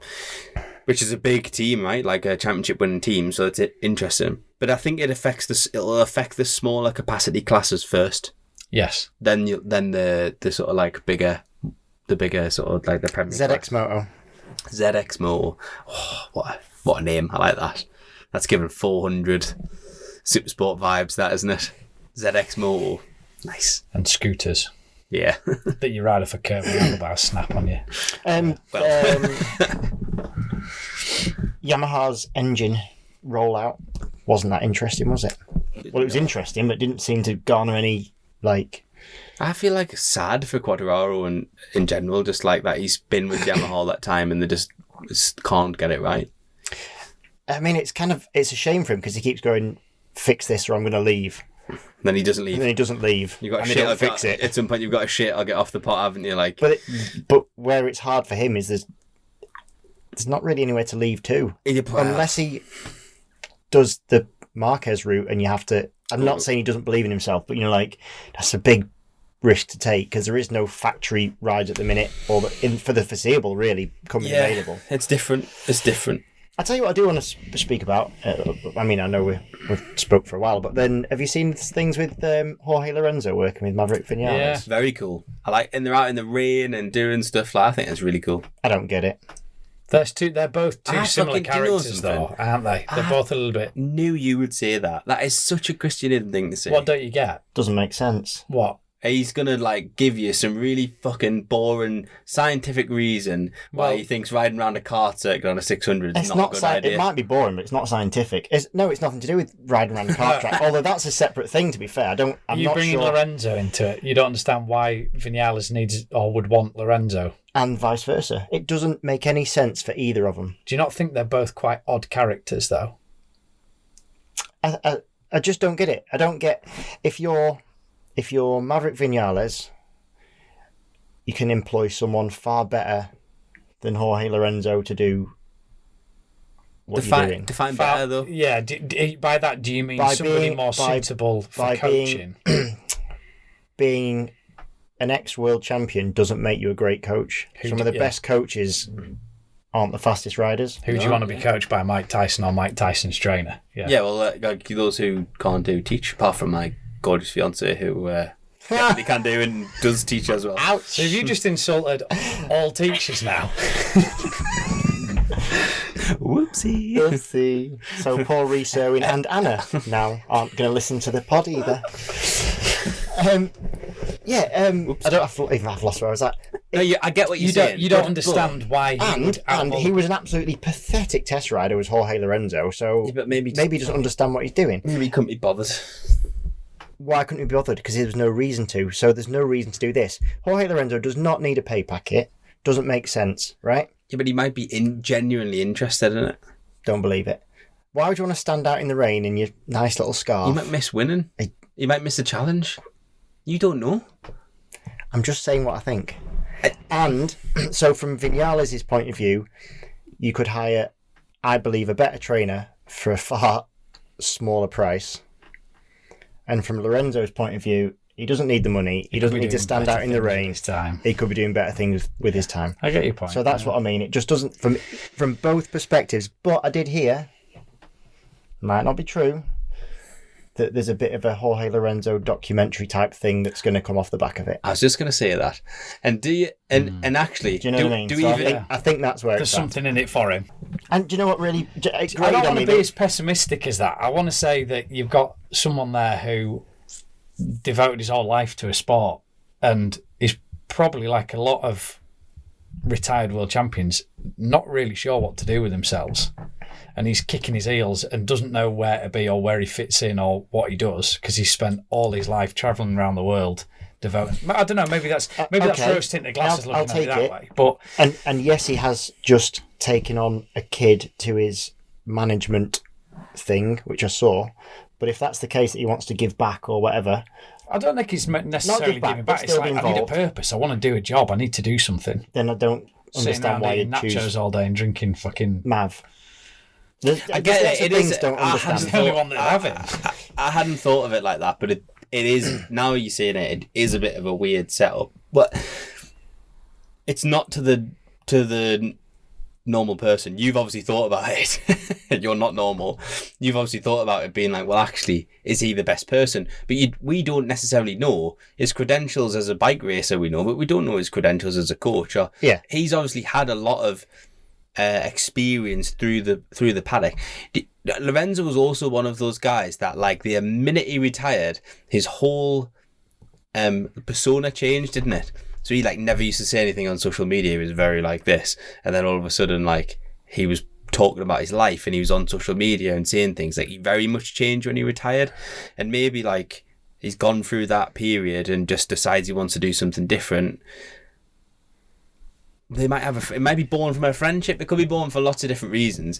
I never looked at it and thought, isn't that strange? I thought, wow, isn't that pretty cool? Is what I thought. Like, I looked at it and thought it was odd, but not for your reasons, and for the simple fact it didn't look like a world-class Grand Prix rider riding in an environment or conditions that were going to be beneficial. conducive to him improving. Yeah, but half a second a lap. That's kind of a separate conversation. That's the conversation of seeing there's lots of people at the moment doing small 600s on kart tracks and riding in circles and doing this thing where you tuck the front on a slippy surface and hold it on your elbow tuck. Like, those skills, I get why you're learning certain skills, but I think that any bike time is good bike time, so that's fine. I disagree with that. No, I think it's all beneficial. I think everything doesn't matter what you're doing. I think you're learning connection between, but I don't think doing those sort of skill sets. I've seen some people, and this is my reason for it, that I don't think it's all that important, and I think a lot of it's for show, these training type things. I've seen riders do some things that to me are impossible. And can they put a lap time together? No. And I mean seeing some riders do things like, you're like, nah. Like silly things, yeah. Incredible. But then can't race because... It is a bit of it feels like a fashion. There's definitely a stage of it going on at the minute. Yeah, there's something. It's pretty cool, I like it. I think it's more mindset Ken than Block, anything. Gymkhana, the difference, because then when actually went and did World Rally, he wasn't that good. Yeah. But what he did in a car was absolutely skills. Well, I think the whole... I just don't know how applicable it all is. Transferable. Yeah, exactly. So, like, is that helping him ride a MotoGP bike? Probably not from the physical. So I disagree with your point about all bike time's good bike time. I think in any sport, only good practice makes perfect. Like, bad practice is irrelevant. It's a waste. You could argue that it's detrimental. What's bad practice? Well, it's different in our sport, right? But would you really benefit from riding around on, like, a bike that is totally... like a piece of shit small bike that has no resemblance to what you're racing. You're not learning anything. The speed's nowhere near the same. Like, or even if you're doing a totally different discipline, right? Well, So do you not think when all the boys go flat tracking at Rossi's I think Ranch? flat tracking's a different thing because that's different. And I'm not saying that the different disciplines don't add to it, and I honestly think it's more mindset than anything. 100% you're learning skills and being comfortable doing certain acts. Wrong word. Doing ride a motorbike in a certain way, fine.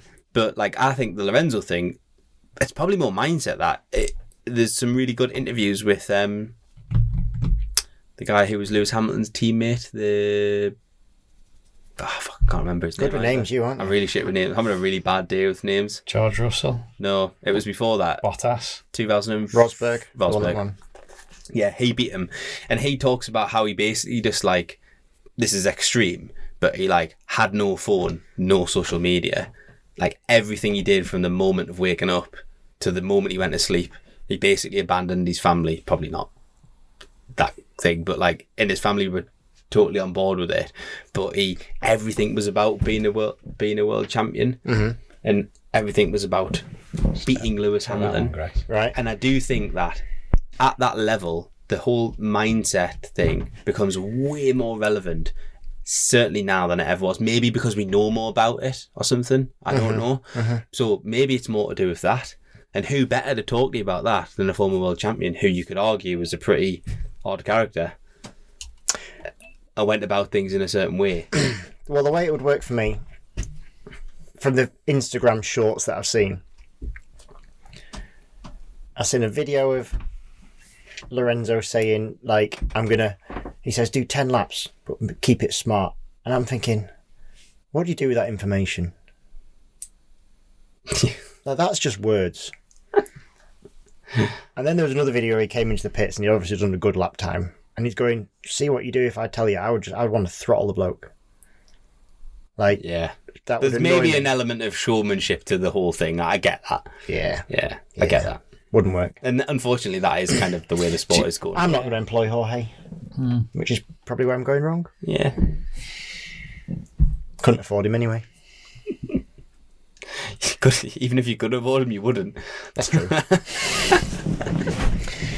But yeah, like there's lots of that going on in MotoGP business. Certainly in the smaller classes, everyone out riding bikes and stuff. Like, absolutely, there's definitely benefit in riding over the winter, keeping you sharp, keeping your mind. I think it's about your mind more than your body. We spoke about him before, but Acosta was one of the ones that sort of not brought it in, but really he was really on it. Yeah. Did that cone riding type thing, like But if you live for riding every day and that's the way you can go riding every day, you said to me before when you were riding for TAS, like you were staying over there, like you wanted to like basically ride every day of the week at Kirkstone, yeah. I would have lived at that track if I could. But was that more about in here than physical? It's physical work, I get that, because it's really hard to replicate them. I think I've changed a little bit because I used to. What's that now? 6 or 7 or 8 years ago, and I always used to look at Emlav, who was my teammate, and go, "Why is he not wanting to go out?" Say the conditions were a bit iffy or whatever, and I'd be like, "Get me on track," like. And he wanted to be there, yeah. And he's like, "Nah, I'm not bothered." I'm like, "But there's always something to learn." I've kind of merged into a halfway, so I do see both sides. That sometimes it's not worth it, or not worth it, but risk doesn't outweigh reward or what you're going to learn. Yeah. Whereas back then I was 100%, no matter what condition. You were out. I was out because I always felt there's something to learn or to gain. I think my best riding was when I was testing for Triumph and I was riding absolute just shit boxes and development bikes. But riding all the time. Constantly. On adventure bikes, on cruiser bikes, on just because you're just on a bike all the time. It's just confidence, isn't it? We chatted the other day, didn't we? Because we spoke about going testing or going riding, and I do honestly think that there's a trade-off that you don't get yourself in track day mode, should we call it? I was going to say to you, I think the coaching thing's a big risk. Someone's tried to push me down the coaching route, and one thing that's stopping me from doing it is I don't think I'm ready to ride around at, with all due respect, at track day pace or novices pace, coaching novices, because I think it's so easy. I think it was Ben Wilson stopped doing all the Ron Aslan days because he just said, it's making me slower. It was when Ben was like at the peak of his career in Supersport, and he just said, I'm getting slower from doing this. And I think that is a risk, is you get... You process things differently. Yeah, and everything just slows down. And then when you do have to push on, I mean, we've all had it when you've been coaching and you go from the first timer to someone who can half pedal in the fast group, you think, fucking hell, I'm going to have to pull my socks up here because it's a bit of a shock, isn't it? So I think that is dangerous. But I think if you're riding by yourself on all sorts of bikes, but you're left to your own devices, you just start to get feel for... You just have feel, and when you get that connection, like you're saying, you throttle your brain connection. I get what you're saying. I actually think kind of a little bit opposite to what you said. The coaching thing, because I do it on the Whitman days, is so far removed that I don't think it makes any difference to me. But I do know a very good rider that also stopped doing the coaching because they couldn't. Because they were worried it might slow them down. What I mean is actually kind of the opposite to what you're saying. If you ride too often, whether you think you're going absolutely balls deep or not, you're not, because you're not in race mode. Yeah. So you ride to extremely close to that point.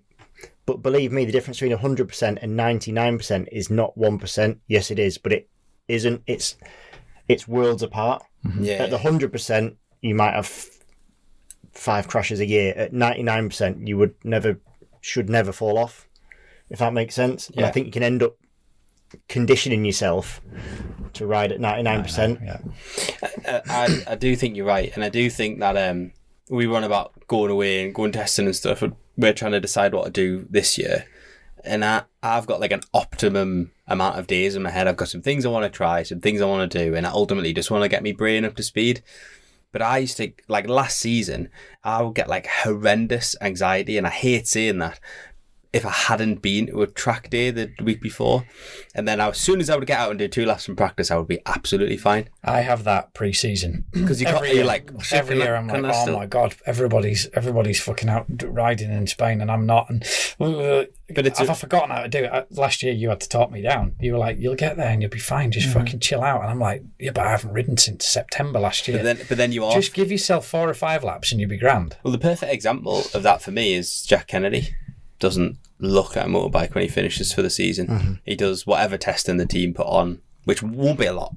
It's not like what people think, and still turns up every weekend. That guilt thing, do you know what I think's really bad as well? Or this is what I believe, and I'm guilty for it, is you look on social media, which I think has its pros and cons. but all you see is people riding. And I think it's hard for your brain to distinguish the fact that it's not the same rider. Yeah. So you think, let's say, I don't know, Kyle, but Kyle is out quite a lot, but let's say Kyle, and then I scroll through, and 3 days later, I see a video of Max, shall we say. Mm-hmm. I don't think my brain distinguishes that that's two different people, and that Kyle isn't still riding. Yeah. I think you just they're see, all out there. they're just doing tons. Yeah.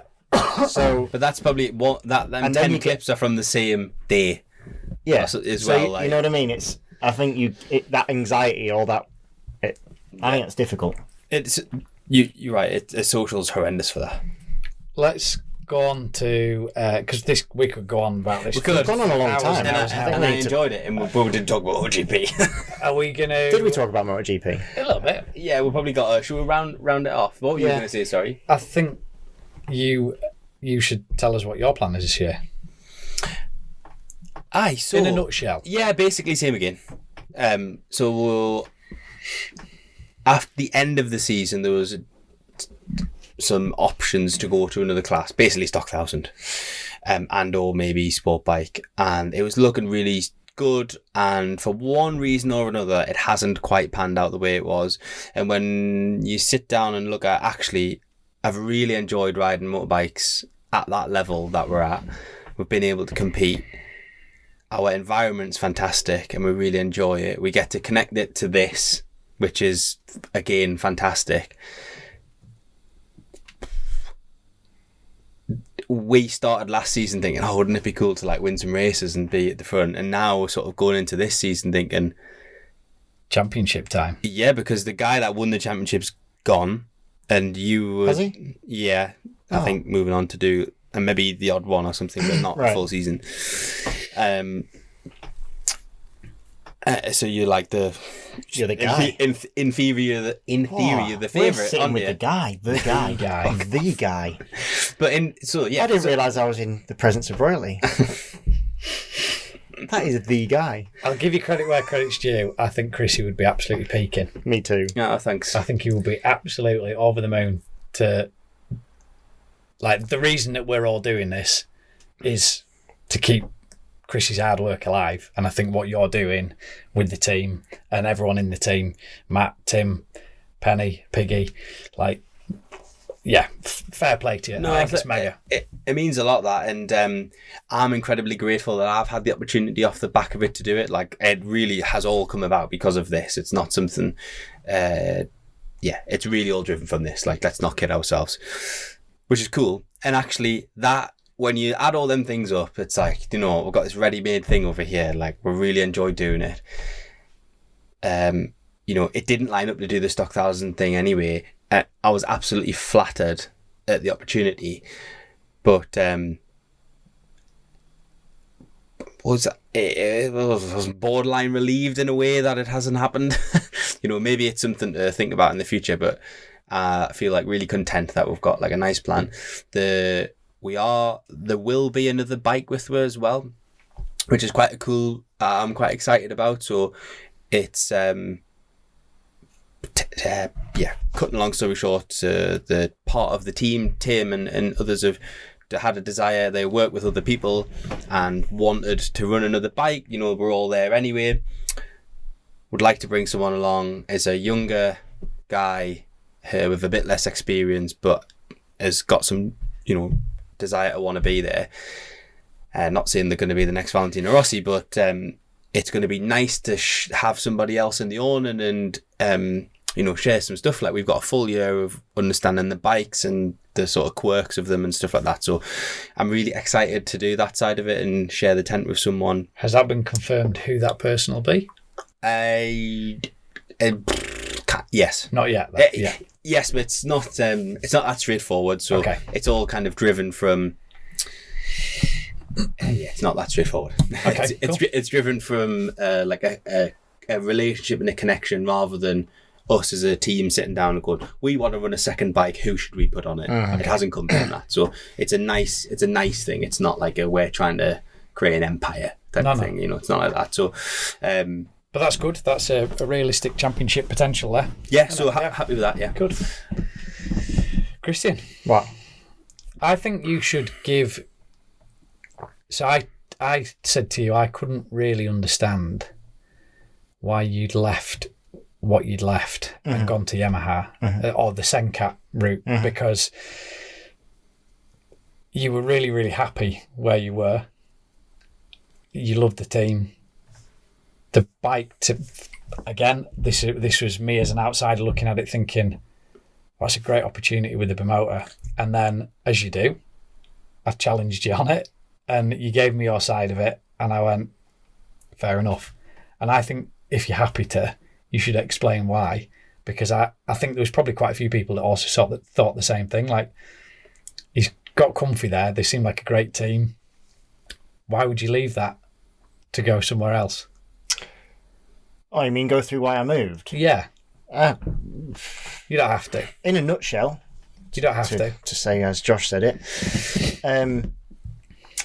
I haven't got tons of years left in my racing locker, so I'm aware of that. Yeah, not many people employ 65-year-old motorbike racers. I think you had a birthday the other day and you've got a lot less hair than me, boy. In fact, I couldn't believe how young he was. I thought that's wrong, that. I thought you... You walked straight into that. I've got a funny story. I'll tell you a funny story after. Go on. If you get the opportunity to ride the bike that has just won the British Superbike Championship 2 years on the trot, and you pass it up, then I think you're mental, if I'm honest with you. Yes, it's not with the same team. Yes, there's work to do. There's a lot of understanding to do. But the opportunity, the black and white opportunity is exactly that. I would have been more inclined to stay at FS3, if I'm honest with you, if they'd stayed on the Kawasaki, because I think year 2, being on the same bike and moving forwards, I'm not at the point where I really particularly, I still believe I can win the championship, so I don't really want to be developing a bike that is championship worthy in 2 years or 3 years or whatever. And I didn't necessarily think that the chassis on the Kawasaki was the problem anyway, so that's a bit of a by the by. But yeah, the long and short of it was, literally there is the bike that has just won the championship. So either you're good enough or you're not. There's more to it than that. Yeah, there's more variables, isn't there? There's more variables than that, but more or less, if you're doing full black and white thinking in black and white scenario, that's the scenario. Which would never describe you as a black and white thinker, Christian. You two are like an Am I really? married couple. Am I bad? But no, I think you're just a black and white thinker. Which is not a bad thing, but like it's good to know. Yeah, you are. Yeah. Which is not a bad thing. I don't think I'm black and white. I think what I do is I form an opinion and I make sure I validate it before I say it outwardly, so I don't have there isn't any grey area, only because I've thought about it before I've said it. So you're either all black or all white. Yeah. So you're black and white. You definitely are, like, but in a way that's like a bit of your superpower. So like yeah, that you can so do that's that. right. But we went to we went and rode the bike, so that was good. It was exactly what we wanted to do as a team. The whole idea was to go out there, get a first feel, which is always nice to do, but also to understand what we need going forwards, because now we're not allowed to test. So if we find out that we're something short, i.e. a bike setup or personnel, or me needing to learn a different way of riding or understand it, if you find that out in March, it's very late, whereas we found it out in December. So yeah, there's things putting in place that it gets you ahead of the game, or gives you just that little, it's only a few days away, but it was mint. Great. Mint. Pretty cool. Very, very different bike, like, compared to the Kawasaki. Yeah. Weirdly, I don't think the chassis is all that different, but I kind of did have that thought process, because having ridden on track, I knew where myself and the Yamahas were. It was easy to ride with a Yamaha, so I kind of had that thought process. The big change, the big difference is the feeling that the engine gives. It's a very docile sensation, which in itself is hard to understand, because it's hard to understand how fast you're going. It's also hard to understand because I wasn't on track really with anyone else, so it's right. It is hard to understand. Yeah, the reference was, the bike feels slow. It is not slow, but it's the sensation that it gets. Yeah. Whereas you have to ride the Kawasaki completely differently. Well, the Kawasaki felt insanely fast. Yeah. And it was not slow, but it wasn't fast. Yeah. So, yeah, it was polar opposite in terms of engine characteristic, but yeah, it was good. Good to get away. Yeah, happy.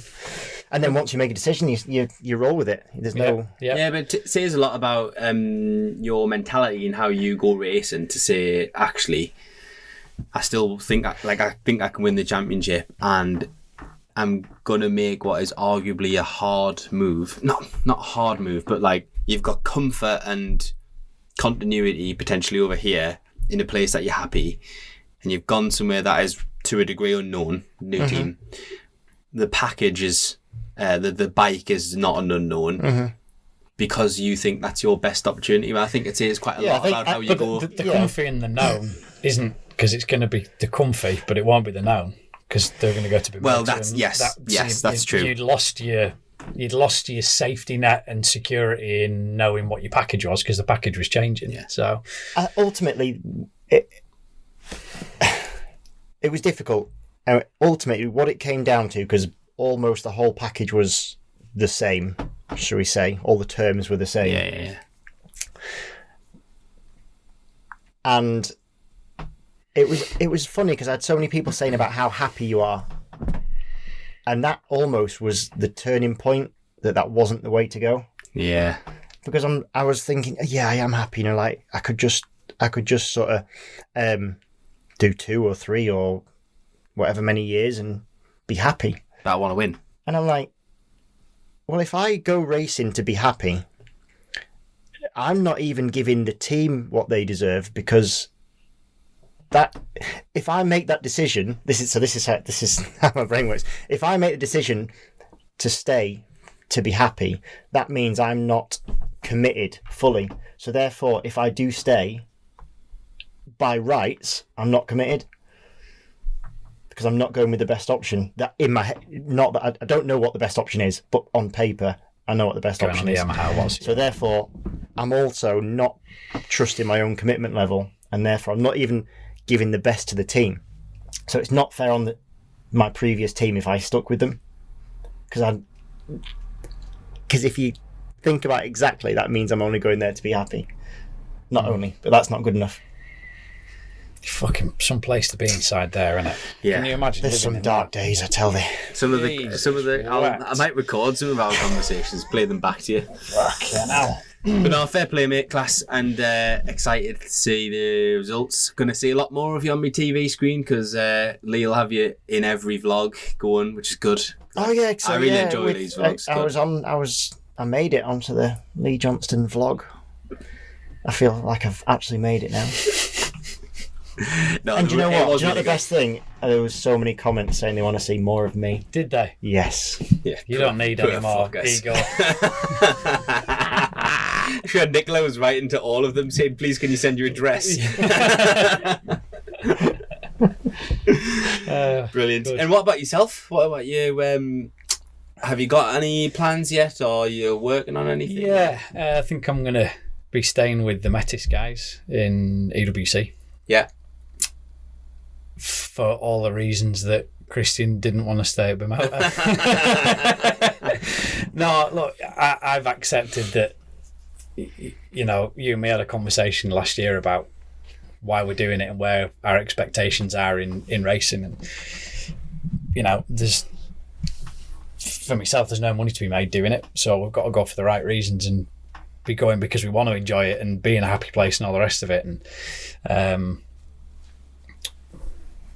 last year was shite. It was horrendous, to be honest with you. You know, I put loads and loads of time into preparation of it, and then Le Mans didn't work out, and that wrote me out for most of the year.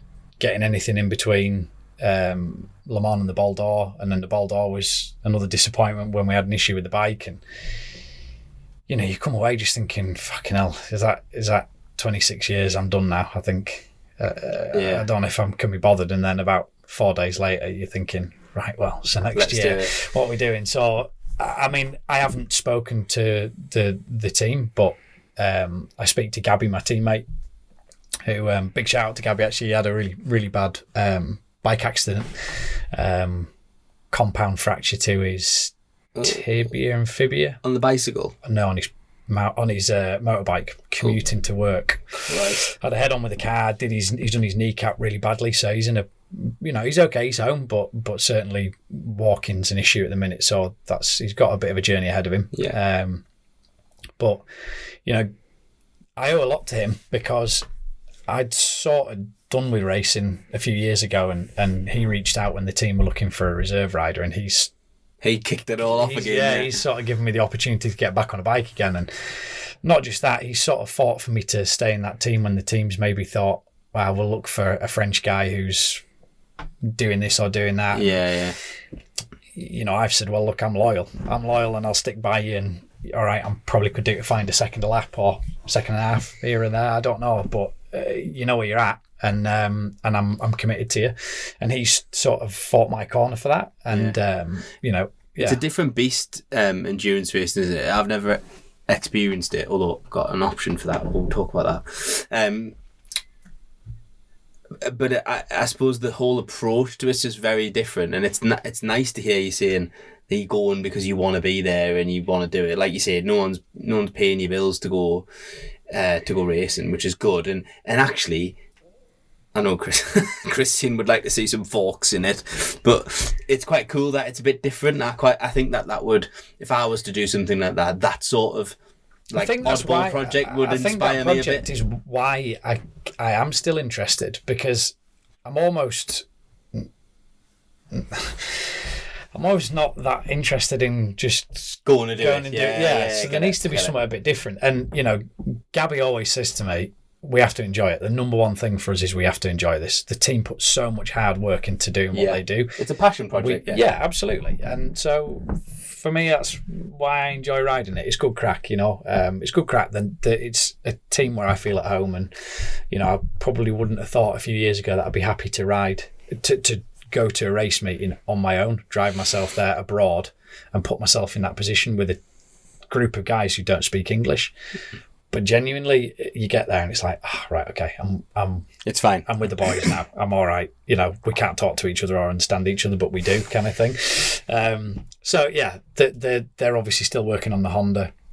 I think the lineup's probably going to be the same as what it was at the Ball d'Or. Ludo, it's a bit of a question mark over whether or not he'll join the team again, because he's gone from a Honda to BMW for French Superbike. Oh, okay.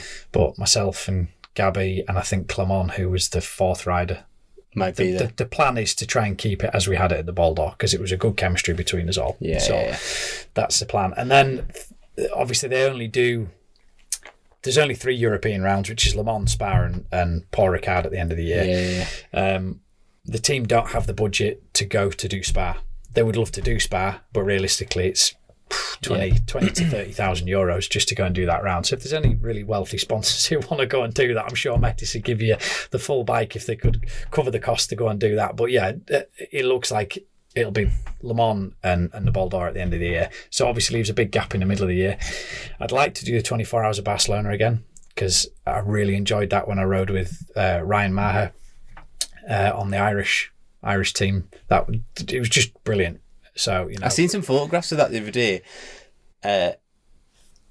not from your social media, from someone else's, and I clicked on and had a good look through, and it did look like it actually was a much bigger event than I realised. It's big. It looked like grown. I didn't realise that's what it was. There's quite a lot of EWC, not so many last year, but 2 years ago, there's quite a few EWC guys went and teams went and did it, and quite a few one-off teams that did it that turned out really good packages, like really strong packages that should have been doing EWC, but they weren't. That was the round they did. There's some people throwing some proper money at that. So I would like to go and do that again this year. How that would look and with who, I don't know, to be honest with you. There was an opportunity last year, but I'd done my shoulder, so there was no way I could do it. And then the other thing is to do, I'd like to do some more No Limits this year. Great championship that, isn't it? Yeah, I think it's brilliant, and I really enjoyed it. It's just easy, accessible racing that gives you, all right, it's not an 8 hour or a 12 hour, but I think they are doing a 12 hour at Anglesey. That's what I've heard. They're going to do a 12 hour at Anglesey. So if they did that, that'd be brilliant, and I'd love to jump in and do a bit of that, but I need to sort of I would like to do it. If I'm going to do it, I would like to do it with a proper endurance setup. So I'd like a proper quick fill tank, quick release wheels, do a tyre change, a wheel change rather than a bike change. You know, at the minute you all have your own bikes and you stay with your bike for the race. For me, that's not the spirit of endurance. The spirit of endurance is one bike and multiple riders getting that one bike to the finish. So I think if I can put that together, that'd be good. I've got a ZX10, which is a little bit older now, so maybe look at selling that and putting the money and whatever I can towards something a little bit newer. Yeah, but it's just a day doing at this bike racing job, you know, when you're trying to fund it yourself. We should look at that. We could see if we could get this Herbert along to do a round. I really want to do a classic endurance. I'd just break your heart. Yeah, but like some of them classic bikes are not crap anymore. Like some of them are really good, and that was the other thing. I was supposed to ride a GSX-R 750 last year in the classic endurance at Barcelona. No, in the European series, so they do Paul Ricard, Magny-Cours and Poe. Did they not do Spa? I thought they did one at Spa as well, did they not? I don't think that's part of that, is it? Is it just a different thing? I don't know entirely, but I did my shoulder, which meant I couldn't do the Paul Ricard round, which was, I want to say it was 4 weeks after Le Mans, and then they just never contacted me again. So, Christ, it is what it is. Well, we should look at doing a bit of that. Don't know if we could convince this Herbert or not, but maybe not, because I don't want to ride a classic bike. Do you know what I was just about to say about Ewood? Not an old shit one. I'm too fast and too good. Do you know how good? It's not that. Do you know how good looking I am? Do you know? I mean, it is that. Yeah, you wouldn't want to hurt yourself. You wouldn't want to hurt yourself. I get that. It's not that either. But I just don't know why you'd want to ride a bike that's not. Yeah, because it's like it's the challenge of doing the riding an old bike. I'd rather ride a new bike. Yeah, well, it'd be good if we could do that, but it might not be available. Oh, so is what I'm saying. Whereas like it might be more. I'll wait for that availability. But it would be good to do a team event of some description, especially that would be good. I can't disagree with that. That would be cool. Yeah, we should look into that. But yeah, do we want to have a look at some Patreon questions? I did have a look before. Obviously, I dropped one in because I'm cool. I'm conscious of that we missed a couple of bits about MotoGP, but we might before we dive into that, we might answer some of them in the. Okay, so Mick Strickland did ask for your top 3 at the end of the season in BSB. We did our World Superbike. I'm not going to get involved in that one, but you two can if you like. There's my telephone.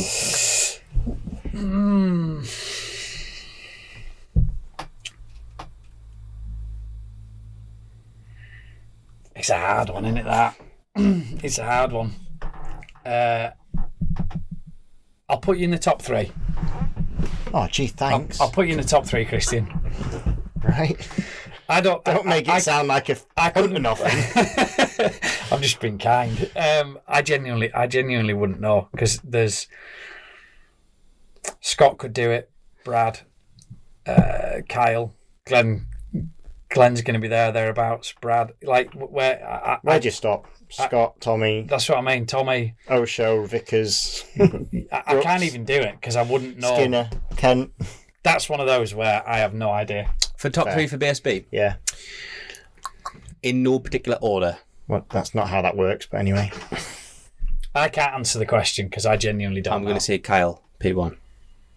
In that case, so I've got to give P1. I'm going to say you would... Why is he rolling his eyes at you? You sighed and he rolled his eyes. I didn't sigh. Kyle O'Halloran, Christian. Based on statistics, not based on whether I think you're capable or, some early testing signs might change it. I disagree with that. It's not based on statistics because otherwise I wouldn't be in that top 3, Joshua. That's not true. So, yeah, it is. No. What statistics are you running? You were the best 4th. You finished 4th so many fucking times this year, and the other people... Yeah, but I finished 8th in the championship. Yeah, but that's because you're just a bitch more shit on certain days. You're quite good at digging a hole and then keep on digging. No, that's by his own admission.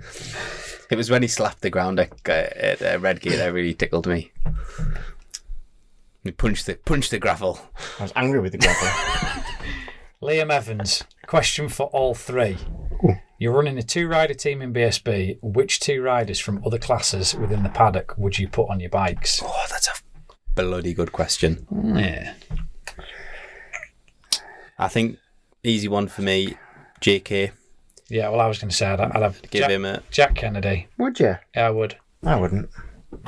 Well, He's had a chance. Well, He's a fantastic rider, by the way, Jack. If you're listening, you're awesome. The problem is... But I think the question's guided... To like... Only because yeah. I think the question's guided in a different I don't direction. disagree with that, yeah. So I would... I've got one. I don't think I've got 2. I'm trying to think. Have I got 2? Well, I think one's already going to get into Superbike. The 2 riders would be Mickelchick and Fenton Seabright. Yeah, he was quite impressive, wasn't he? Very impressive. Only his 1 or 2 outings. One outing that I saw at Assen on the Supersport bike. Mickelchick speaks for himself. Yeah. So they're my 2. Mine would be. Yeah, the other ones are that. Kennedy and Mickelchick. Yeah, they're the ones of...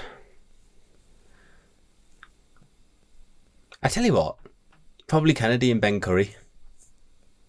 Be good to see Ben get another shot, if I'm honest with you, because he didn't really get long before he spanned himself on the JG bike. I'll be honest, I feel like a bit of a cop-out because I'd have to go through and think about who in a lower class, but there is no... It is hard to think. But there is no one dominating anywhere else at the minute. Phil Wright did ask if I think on the Yamaha... he thinks... I think on that Yamaha, he thinks, you have a great chance of being... And do you know what? I bet he didn't tut or roll his eyes either. Thank you, Phil. That's a true friend. We can't make it easy for you.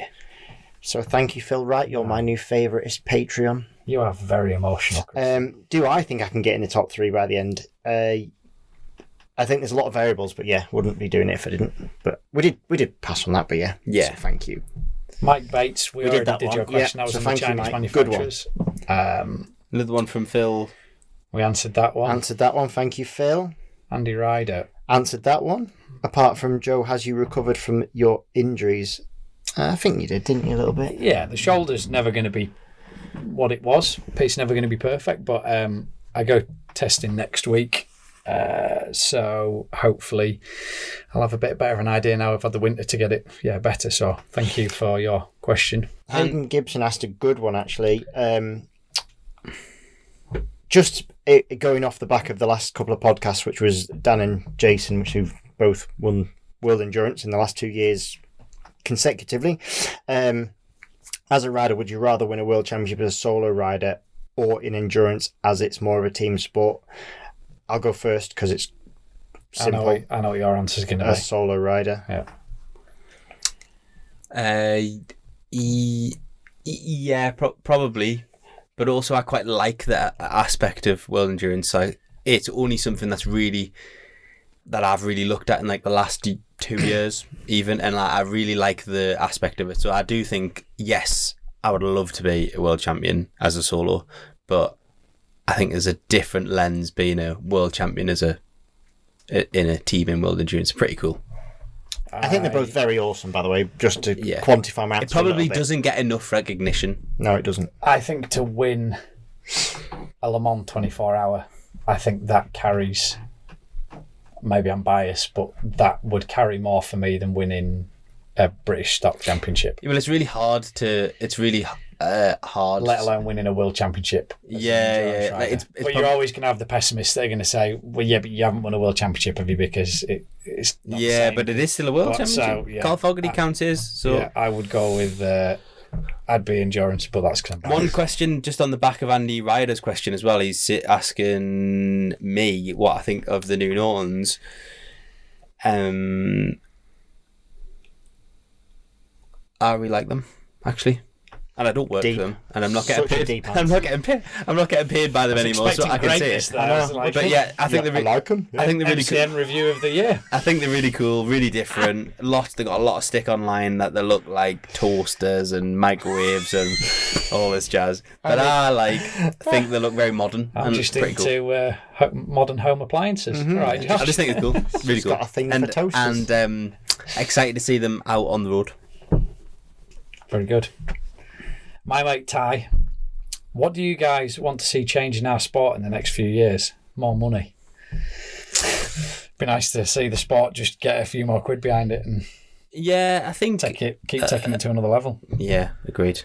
I think budget and finance within our sport is probably the biggest thing to hold it back. I had this conversation earlier on with someone, and I was talking to him about the different pathways through sport and the difference between 4 wheels and 2 wheels, and just how 2 wheels isn't considered cool in the same way that 4 wheels is it? It doesn't attract the same sponsors and money, and I don't know why, because I just think as a sport I think there's a few things that go on there. Cooler to watch, and the risk factor's more, and But then maybe that's why people don't want to get involved financially. You're not as big of a billboard, for one. No, you're not. Yeah, that's true. The audience is a lot smaller in terms of everyone can relate to a car, because not everyone, but everyone has a car. So you're more relatable no matter what. If you're just a layman and you turn on car racing, it's there. I think that's a very big part of it. The car thing. So even if you look at like bike manufacturers, it's really hard to sell like a really luxurious motorcycle to like a random person, whereas a very wealthy person will still probably buy a Ferrari or a Range Rover, like a Range Rover particularly, or something like that, like like just because it's more part of your everyday life. Yes, the danger side of it, but also I think if you look back to the like not the origins of the sport, but like look back way in the past, car racing was like a wealthy person's playboys, sport.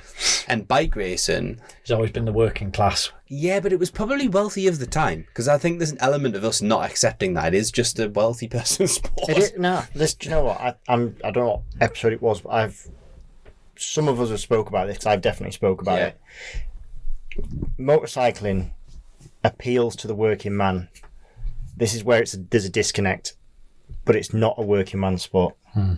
Yeah, it's just not, is it? It's not. Certainly not now. I don't think it ever. It's probably more. Yeah, but the difference being, motorcycle racing was probably driven by the fact that you could ride to work on your motorcycle and then race it on a weekend, and I think a lot of people did that. Motorcycles were readily accessible to people. I think you see things through tinted lenses, because yes, you can to a degree, and you still could do. Just people don't. Is the difference? No, I agree. But that level of, there was probably a lot more of that level of racing a long time ago. I agree with that. And people couldn't afford cars, so they had motorbikes. Yeah. And a lot of that passion's born out of that. That also doesn't happen now. So what would you like to see different in the sport? What would you want to see different? I would like to see some different classes. So some different classes a little bit more in tune with what is going on from like a retail point of view. So I'm speaking a little bit biasly because I really enjoy the F900 Championship, for example, but I think like that is become like a pretty cool little spectacle in its own right. Like it's a funny looking bike. It's actually a very affordable bike to buy from the showroom, and it's pretty cool that you can see them racing, doing stuff, and then like you could ride pretty much the identical thing on the road. I quite like that. I think it drives a huge part of our sport. I would like to see it at different levels. I'm not suggesting, Christian, that we'll have a bagger championship in BSB or anything like that, but I would love to see like maybe some, I like baggers. Maybe like and maybe not a one make series, but like stock thousands of production championship. But like they're not really the bikes that people ride on the road anymore. I'd love to see like a naked class. Well, like the F900. No, just like a that is open. Yeah. So like a particular like 750cc and above or whatever. Yeah. Like Super Duke, all that kind of stuff. MT-09s, speed triples. Yeah. And maybe it's an adventure bike class. That's probably pushing it too much, but like, and I know there's places do have it, but you get my point. Like it would be cool to see a little bit more of that, but not stuck to one manufacturer. Just a bit more open. Go on. What would I like to see? Don't know really. Can I just add one, probably a little bit more sensible than just a bit more money in the sport? I would actually like to see, and I think they probably are going to do it with the new MotoGP rules, although I haven't read them. But I just think technology needs to just come back a little bit out of Grand Prix. I'd just like to see people racing motorbikes and not the latest fucking feat in aero and technology. I'd like to just see guys racing bikes again, because I think some of the best racing era, that maybe that's me sounding like an old fossil, but I just feel like I get the sentiment when it was bikes like you could go and buy with a prototype spin on it, rather like a MotoGP bike is just no representation of anything. I am going to go as far as say the best looking MotoGP bike of all time was Valentino Rossi's 2004 Yamaha, or maybe the equivalent year Ducati. It looked like a motorbike and like gorgeous looking, no wings, no nothing. They are ugly now, and I can't disagree with you, Joe. I don't like the ride height devices, and I think the aero is just too far. Even the riders have said it's borderline fucking dangerous to be behind. I'm actually less interested in MotoGP because of it. That's why it's not relatable. There's nothing about it where. It also needs bringing back, because the more of these rider aids, the faster the speed, the more dangerous it is. So they're trying to take away CCs, they're trying to do certain things, but then they're allowing other things that to speed it up, make the racing closer. And the only thing that is difficult is the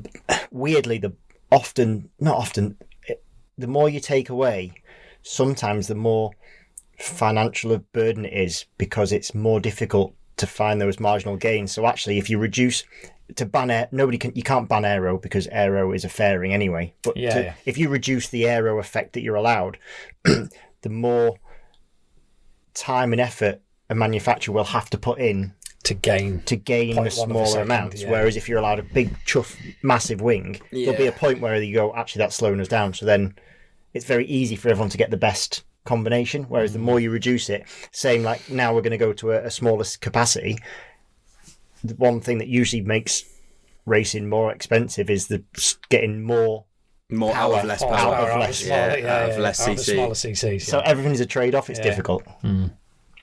But I don't disagree with what you say. I do dislike certain things. I tell you what I would like to see in MotoGP, and I think it'll happen in MotoGP, not anywhere else. I would like to see a little bit like F1, some sort of hybrid power unit at some point, because actually I think it would be incredibly efficient for motorbikes, and it actually be incredibly useful. So we're going to go smaller capacity for lots of reasons. He's holding the big laugh in. I'm not. But imagine like coupling it with a little bit of electric. So I think we've all accepted like full out electric's not quite there. I know they race full electric cars. We did the bike thing for a bit. Like it's been stopped. There's lots of disadvantages, weight, etc. But if they could do some sort of like hybrid system, it'd be pretty cool, because we wouldn't lose the bit we like. Yeah. And actually the technology's really interesting. The only way that I get on board with that is if they just kept them as noisy and sounded like they do. Well, they would though, wouldn't they? But you look at what F1 have done. Yeah, but they've taken, like the V12 era that is the sound of an F1 car. Now it sounds like... Yeah, but it's also advanced the sport in a lot of ways, hasn't it? And the turbo and all the rest of it. So there's reasons they don't sound as good, for sure. But like, they're still loud. But that was always the thing about an F1 car, wasn't it? Yeah. It was like, oh my God. MotoGP bikes are loud as well, aren't they? Like, fucking loud. But it'd just be cool. It's an interesting, But could it, like, I don't know, can you capture some of the energy from braking and turn it into something? So instead of a ride height device, but you had like a KERS button or something. I don't know. KERS it's plenty doable, I've got no doubt, because that technology's about. Yeah. But like, why hasn't it got to bikes? Because you could understand how in like the city, it would make total sense to have built. Imagine having an adventure bike that could be totally electric for 30 miles when you're riding it around London. It's like a no-brainer. But then someone will be, Chinese will be on with it, won't they? Could we just caption that as a thing? That'll make a reel out of that. The Chinese will be on with it. They fucking will, won't they? Have you thought of anything? What I'd like to see? Yeah. Nah. Right. No, you guys came up with really good things that I can't better, so Good chat. I'm just going to go with it. Well, I think we've waffled on for long There's- enough, haven't we? Yeah, probably a couple of things we didn't talk about in MotoGP, but in all honesty, the big one is Top Rack, and we have covered it extensively before. Yeah, we have. And he's just going to be amazing, so it's fine. Agreed. Hope so. He's the one reason to watch MotoGP this year. Just saying. Love him. Good. Should we just a little bit of so I know that Grace has still got some merch kicking about and some stuff from the race team things last year. Still got books, hats, mugs, Umbrellas. oh yeah, seen the new umbrellas. They look really cool. So yeah, check out the website. It's obviously in the description, etc. And on all the socials, you can get stuff ordered, get it sent out straight away. I think there's a little bit of money off some of the remaining sizes of the team merch. Yeah, also just a big thank you to all the sponsors, JCT Truck and Trailer Rental, I nearly got that wrong, for their continued support. And I think we're going to be having a little bit of news around new sponsors for the pod and the boards and opportunities and stuff coming out on socials in the next few days. So keep your eyes peeled, and anybody that is interested in being part of the pod, it's going to have a slightly different lens this year. It's going to look a little bit different. We've got some plans to do some cool content with videos and stuff like that. So yeah, give us a shout if you want to be involved. Yeah. Thank you for tuning in. Thanks, guys. Love Cheers, ya. everybody. See you later. See ya.